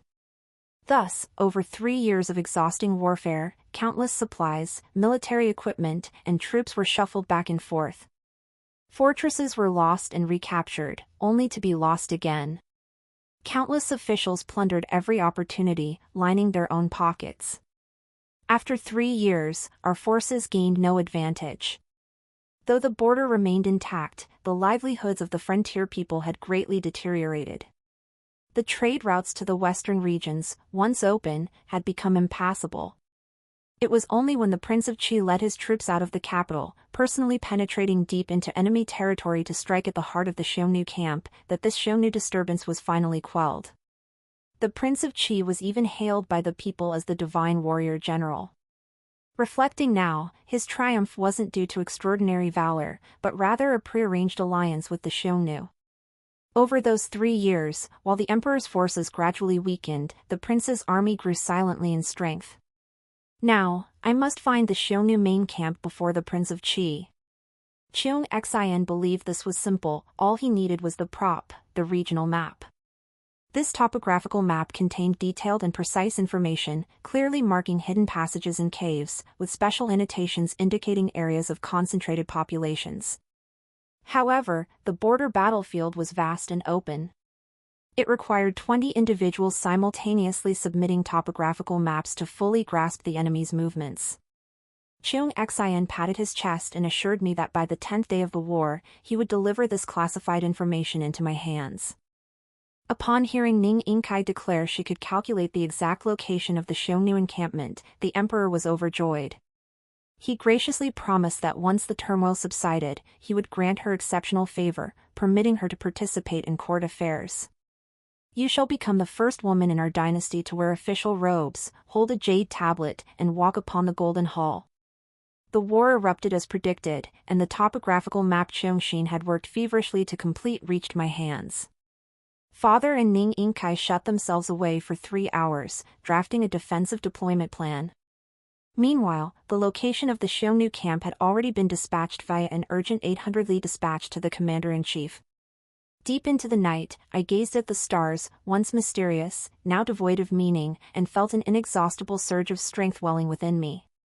It dawned on me, what could aid me in this world was not destiny, nor love, but supreme power. The western window swayed gently. A figure slipped silently through the opening, landing with such lightness it didn't disturb the moonlight. Circling behind me, he covered my mouth and nose with cotton cloth. A pungent fragrance crept through my nostrils, seeping into my very being. My body instantly went limp, unable to stand. The figure gently lowered me into a chair and pulled off the mask. It was Xiao Ju. What he used on me was the truth powder Siluo had exchanged at the game shop. He openly questioned me about the weak points of our border defenses and our upcoming tactical movements, and I answered each question. By the time he finished asking, my head grew heavy, and I collapsed onto the table. Before leaving, his long, slightly cool fingers gently traced my cheek. "Sleep, princess. If you weren't a princess, if I were just Xiao Ju." Perhaps everything would be different. After he left, I slowly crawled to my feet. Hearing the commotion earlier, I'd hastily swallowed another pill Cheong Xian had given me, immovable as a mountain. For 3 hours, I'd be immune to any item's effects. The strategic information I shared with him, half-truth, half-lie, was enough to give him a taste of sweetness while luring him deeper. This tactic was called luring the enemy into the trap. A dozen days later, the Xiongnu army suffered a crushing defeat in the gorge. This was the tiger's maw position in our formation. Having advanced this far, the enemy had no retreat. Behind them, the Xiongnu camp burned fiercely. Tens of thousands of horses fled into the mountains, their ranks utterly shattered. The emperor bestowed upon Ning Yingkai a 5th-rank court lady position. His golden words granted her the official title Lady Star. Meanwhile, the Prince of Qi, fully trusting the intelligence gathered by Xiao Ju, withdrew half his personal guard. Disguised as Xiongnu soldiers, they prepared to watch the tigers fight and reap the benefits. Unexpectedly, they were trapped by a mountain flood halfway up the slope, suffering over half casualties. The army was the foundation of Prince Qi's power. Now, his main force lay half dead, barely clinging to life. Before I could even rejoice, I received the Empress Dowager's imperial decree. She commanded me to present myself immediately. Through past and present lives, my memory of this grandmother remains hazy. She seemed perpetually ill, perpetually angry. She had shut herself away for years, and even my father, the emperor, never visited her. Only when she lay upon her pillow and beckoned me did I clearly see the small jade tiger token in her palm. The Empress Dowager, aged and frail, her illness beyond cure, was as fragile as autumn leaves. Many had forgotten that she still held sway over the Kai family army. The legendary Kai family army had garrisoned the southwest for decades, treating the people with kindness, avoiding conflict, and protecting both the Kai clan and the land they ruled. In her youth, the Empress Dowager had been the empress. Back then, the Kai family army followed the capital's lead, marching ahead of imperial orders to battle across the land, loyal and diligent. Yet the Empress Dowager never found favor. Even by the time the late emperor passed, she had borne him no children. The emperor disliked this perpetually stern-faced mother, and the Empress Dowager herself clashed with the Kai family. Thus, the Kai family army retreated to the southwest, remaining entrenched there. Over the years, he had long abandoned any desire to reclaim the Kai family's forces. Yet now, beneath the dim lamplight, the imperial token gleamed with a lustrous sheen. "You are Zhao Xian?" The Empress Dowager's voice was thick and muffled, as if something were lodged in her throat. "You've been quite busy these past days, haven't you?" Her voice carried a hint of scorn, her gaze more sinister than the old wolf father emperor had encountered during that hunting expedition. I lowered my head. "Your Imperial Majesty, I only sought to ease Father Emperor's burdens." She chuckled coldly. "You needn't deceive me. Your ambition is as plain as day, impossible to hide from my eyes. A princess, once innocent and carefree, suddenly taking an interest in military and political affairs, it's highly suspicious. Even your father, that incompetent fool, has begun to notice. Yet he still lets you run wild. Do you know why? Because he's past his prime, heading toward decrepitude. He lacks the strength to manage everything himself and desperately needs someone like you by his side. His own daughter, of course, will safeguard the family throne." She coughed twice. "Once you clear all obstacles for the Zhao family, the crown prince can ascend the throne in an era of peace and prosperity." The faces of those two younger brothers I'd long forgotten resurfaced in my mind, and my breath caught. This empress has borne no heirs. The late emperor called me harsh, not only unwomanly, but devoid of humanity. Your father accused me of clinging to power, refusing to relinquish it. Yet in the end, I encountered one who resembles me most. She seized my hand, her grip so tight it hurt. I never knew a frail patient could wield such strength. All the men of your Zhao family are cowards. Only you resemble my own blood. My life draws to a close. Your father, bound by filial piety, has delayed taking action against my Kai clan. But once I am gone, whether it be him or the crown prince he has chosen, they will inevitably settle accounts with the Kai family. The Kai family's army has always been utterly loyal, yet they remain a thorn in their side. For the incompetent, the most effective way to mask their fear is through indiscriminate slaughter. The southwest is where my ancestors first settled. If I can see beyond the grave after my death, how could I bear to witness the slaughter of innocent lives and the clash of weapons? Do you want this imperial token? Write it now, draft an imperial edict to protect the countless soldiers and commoners of my Kai clan. An imperial edict? My entire body trembled. The old lady attendant beside the Empress Dowager promptly presented ink, brush, paper, and inkstone. If you, little girl, win, this serves as proof. If you lose. The Empress Dowager shook her head. This tiger token will also fall into the victor's hands. I'd rather gamble, bet on your victory. She pressed the tiger token into my palm, closing my fingers around it. Success or failure rests here. My head buzzed, temples throbbing, as an announcement echoed from the vaulted ceiling. Congratulations! Player has obtained the third divine artifact, Tiger Token. Effect, morale plus 50, grants control over the Kai clan's army. Armies alone won't suffice. I must extend my reach into the imperial court. In my past life, I relied on Xiao Zhu to protect me once he entered the court. Now I realize that notion was naive. I need more allies, more who share my interests. Ning Yingkai advised the emperor, persuading him to reopen the imperial examinations halted a decade ago. This decree stirred the realm. Carriages streamed into the capital without end, while market shelves of classics and histories were swept clean. From septuagenarians to babbling toddlers, all dreamt of morning a country bumpkin, evening a court official. Half a year later, after rigorous screening, 100 talents remained. Before these scholars could be assigned posts, a rumor swept through every street and alley. First, someone struck the imperial drum at dawn, denouncing the examinations as a sham, claiming all selected candidates hailed from noble families. Soon after, an innkeeper reported overhearing a drunken nobleman discussing what should have been top-secret exam questions long before the trials began. Just as the court was at a loss, unsure how to silence the murmurs of discontent, a school suddenly sprang up on the outskirts of the capital. Its founder was none other than Silo, the wife of one of Prince Chi's advisors. Legend had it that this academy welcomed all comers, regardless of background, and was taught by scholars from distinguished families. Flying the banners of universal education and universal love, it instantly became the talk of the town. The court was corrupt, yet Prince Chi was virtuous. The people were moved and filled with admiration, hailing him as the benevolent Prince of Chi. This title of benevolent was a grave usurpation. Having become the benevolent prince, why not become the ruler? Rumors spread that the northern rabble had formed the Heavenly Chi Society, frequently attacking government offices, stirring up trouble, and growing in strength.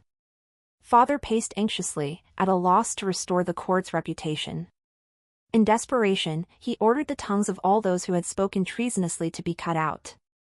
I stepped in to stop him just in time, then presented another list. Truthfully, another group has been selected this time. This list has remained hidden within the Palace of Auspicious Talent, kept secret and unpublished. Given the gravity of the matter, your humble son dared not act unilaterally. I intended to seek your Majesty's divine guidance in due course, but the urgency of the situation now compels me to present it immediately. This list is called the List of Humble Origins. Those selected are commoners of humble birth. They will operate independently of the 6 ministries, forming the state platform. Their purpose is to listen to the people's voices, advocate for the common folk, and even monitor the officials and impeach ministers. The state platform can directly present petitions to the emperor. For a ruler, hearing diverse opinions brings clarity. This is a great reform that benefits both the people and the nation. Had Prince Chi not stirred trouble, these scholars listed on the commoners' register would have been under my family's guidance. But since Prince Chi seized upon this issue, I can now send these individuals into the imperial court with complete legitimacy. Father Emperor stared at the commoners' register in silence for a long time. The look in his eyes as he regarded me had subtly changed. Once the list of humble origins was published, the people's angry outcries vanished instantly. Replacing them was the sound of lively reading echoing from every household. Even those not aspiring to official positions now had the state affairs platform established.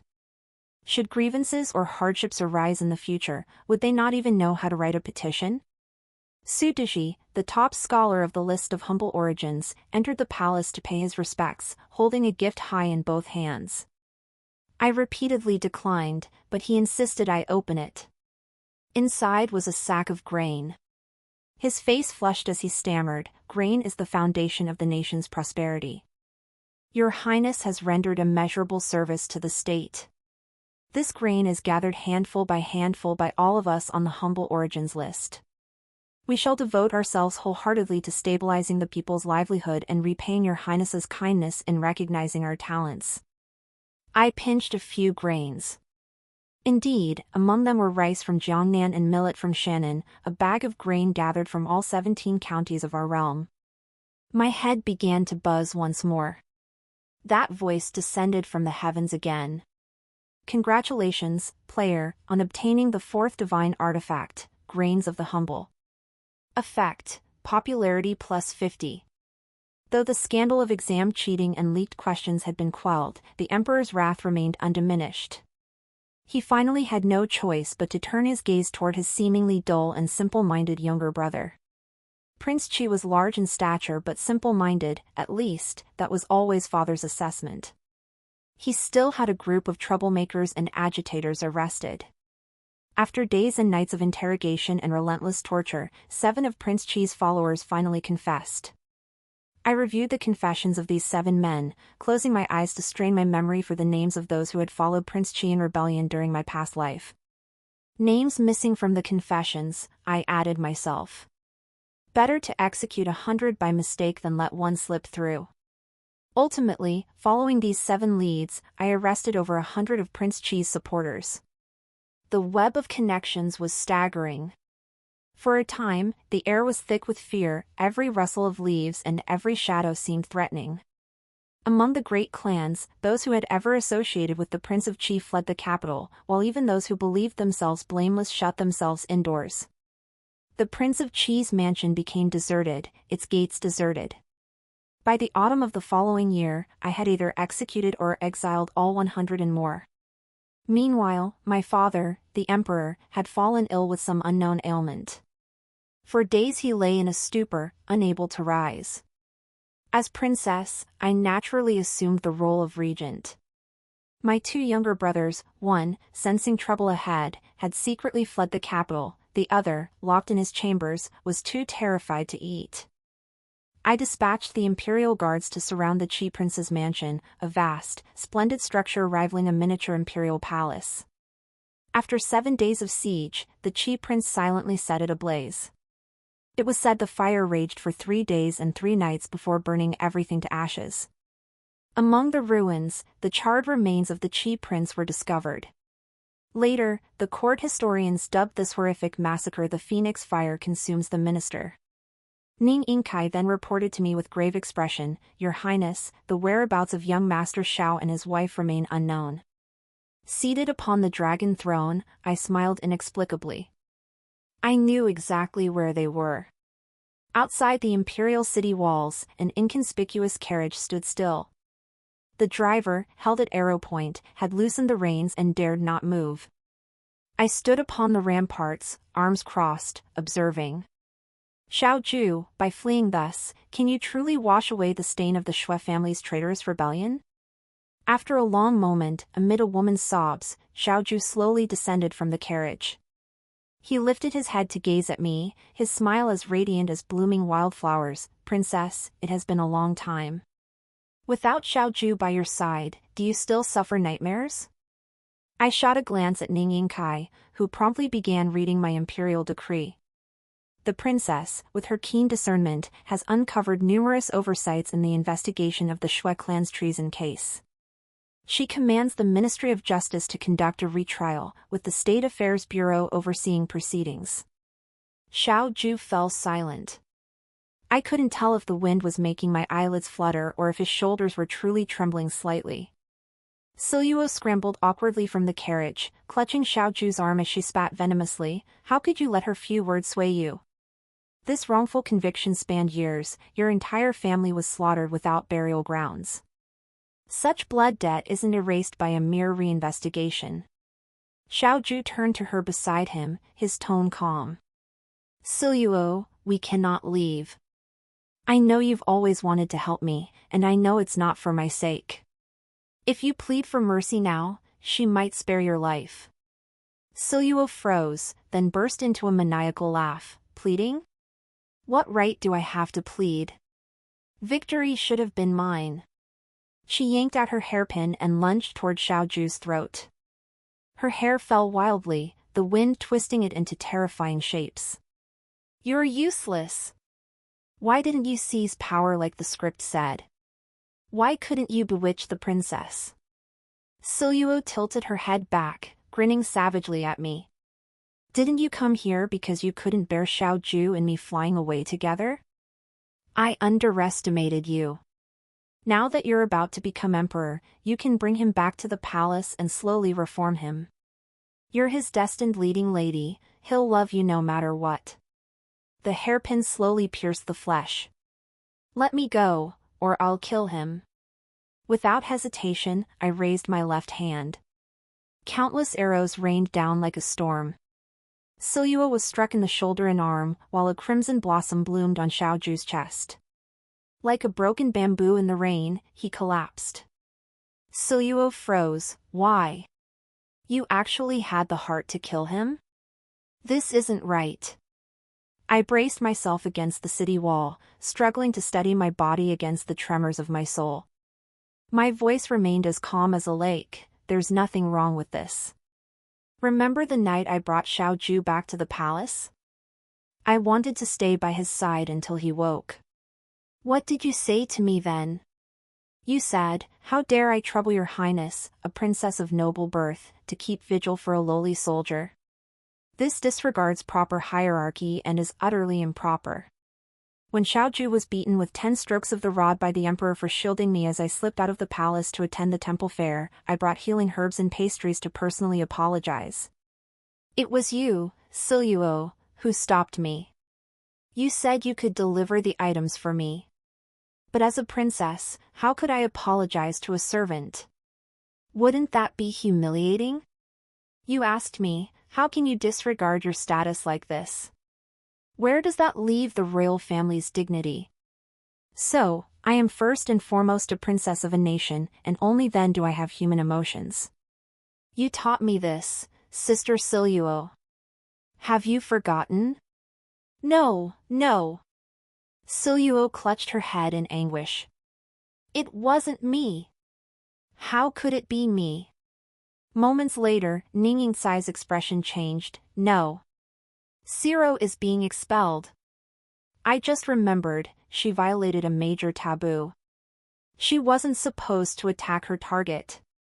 Now the game world has detected an anomaly and is expelling her soul.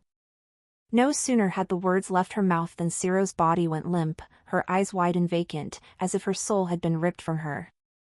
I descended the city wall and approached Xiao Ju.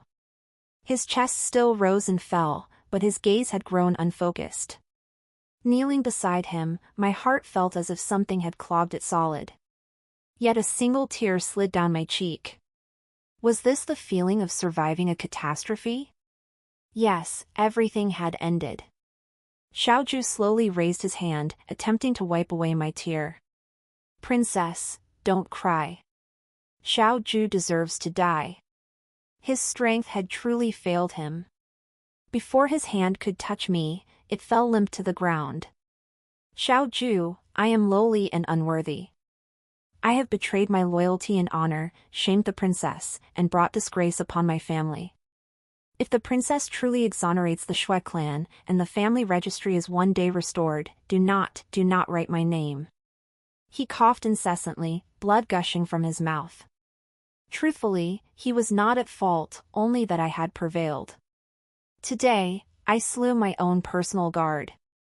He who once shared my laughter and games, who took the blame for my crimes, who cherished me like a radiant pearl. He deceived me, killed me, and cast me into the hell of endless torment. Truth and falsehood, I could no longer tell them apart. As the sun sank behind the western mountains and crows cawed in the dusk, I forced myself to stand.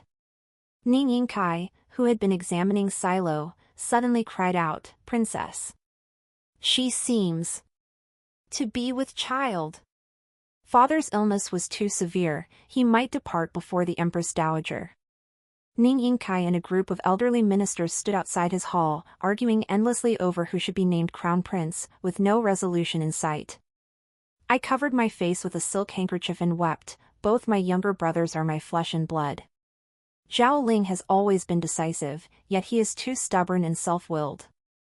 If he ascends the throne, he will inevitably wield his power with reckless abandon, ruling as he pleases. The court will never know peace. My second brother, Zhao Wenqing, though gentler in nature, is more receptive to wise counsel and capable of implementing benevolent policies. What the court needs most now is time to recuperate and rebuild.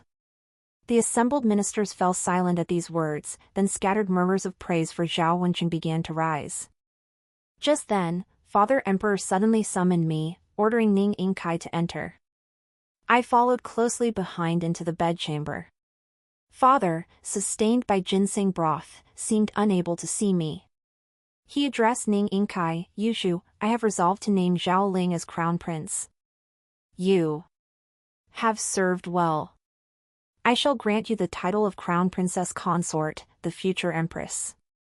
Second only to the emperor, above all others, you shall be the most honored woman in the realm. I only hope you will support my son." I turned away, covering my mouth to stifle a laugh.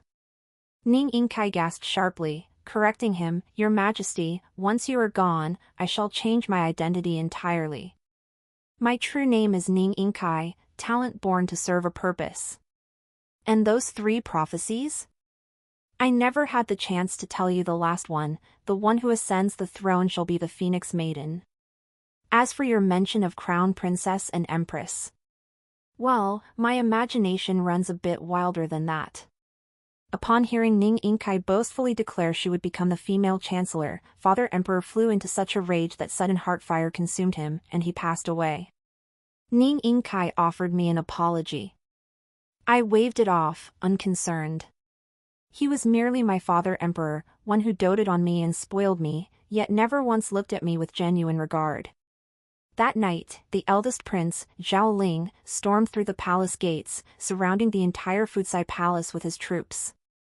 When he kicked open the door, I was trying on the dragon robe. He raised an eyebrow. "Sister, I didn't expect you'd still be in this palace. If I were you, I'd have taken the golden throne hall long ago."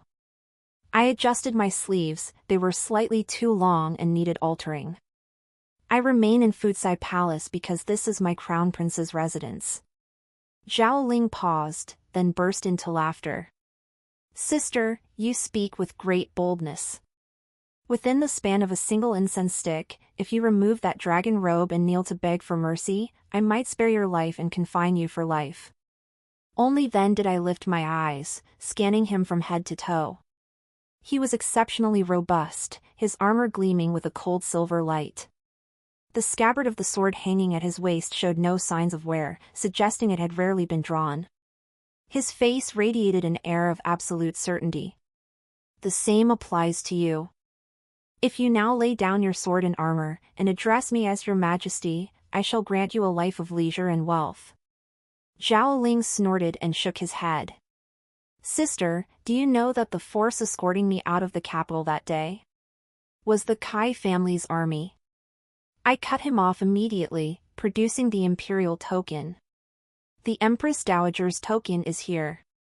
Sending him away had been my own command.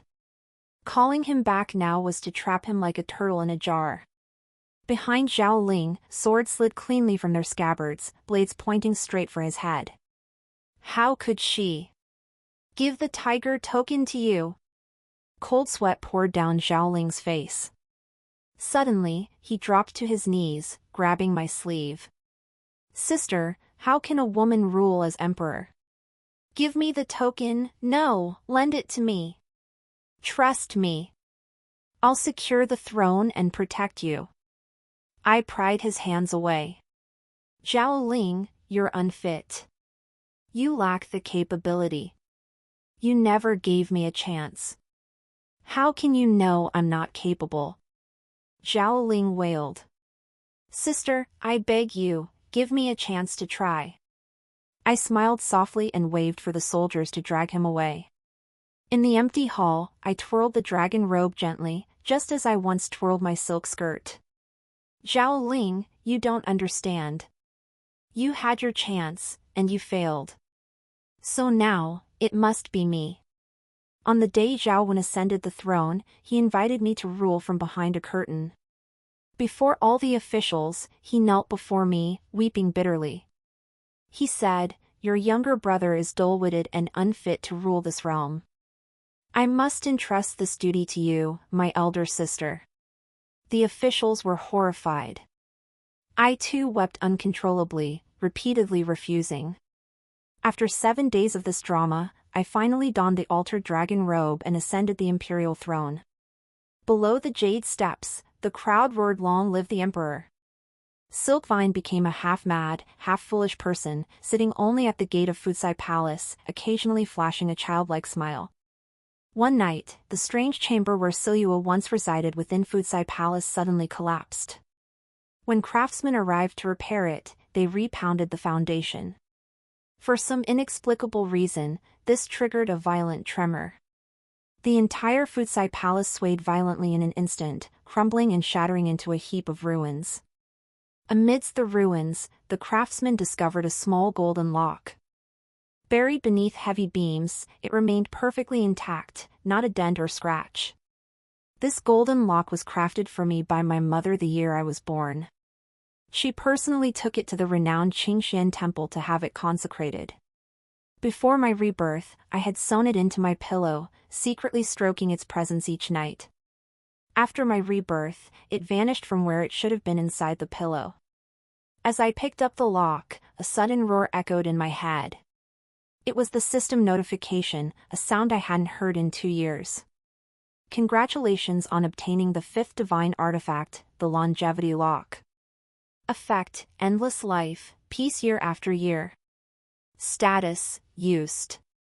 Congratulations to player Zhao Xian for collecting all 5 divine artifacts. The Destiny Master scenario is about to commence. Stay tuned!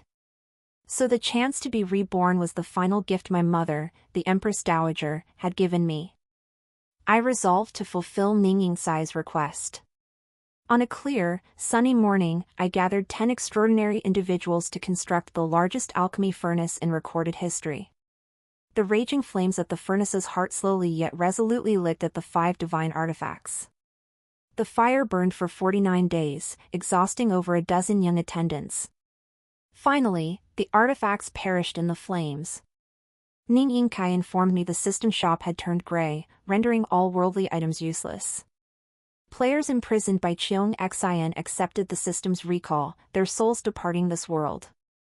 Though Cheong Xian secured the throne of the Western Yu King, he sat upon it trembling, walking on thin ice. At the slightest stir, he braced for war. Gradually, he developed a paranoid delusion, seeing threats everywhere. Despite consulting renowned physicians, no cure could be found.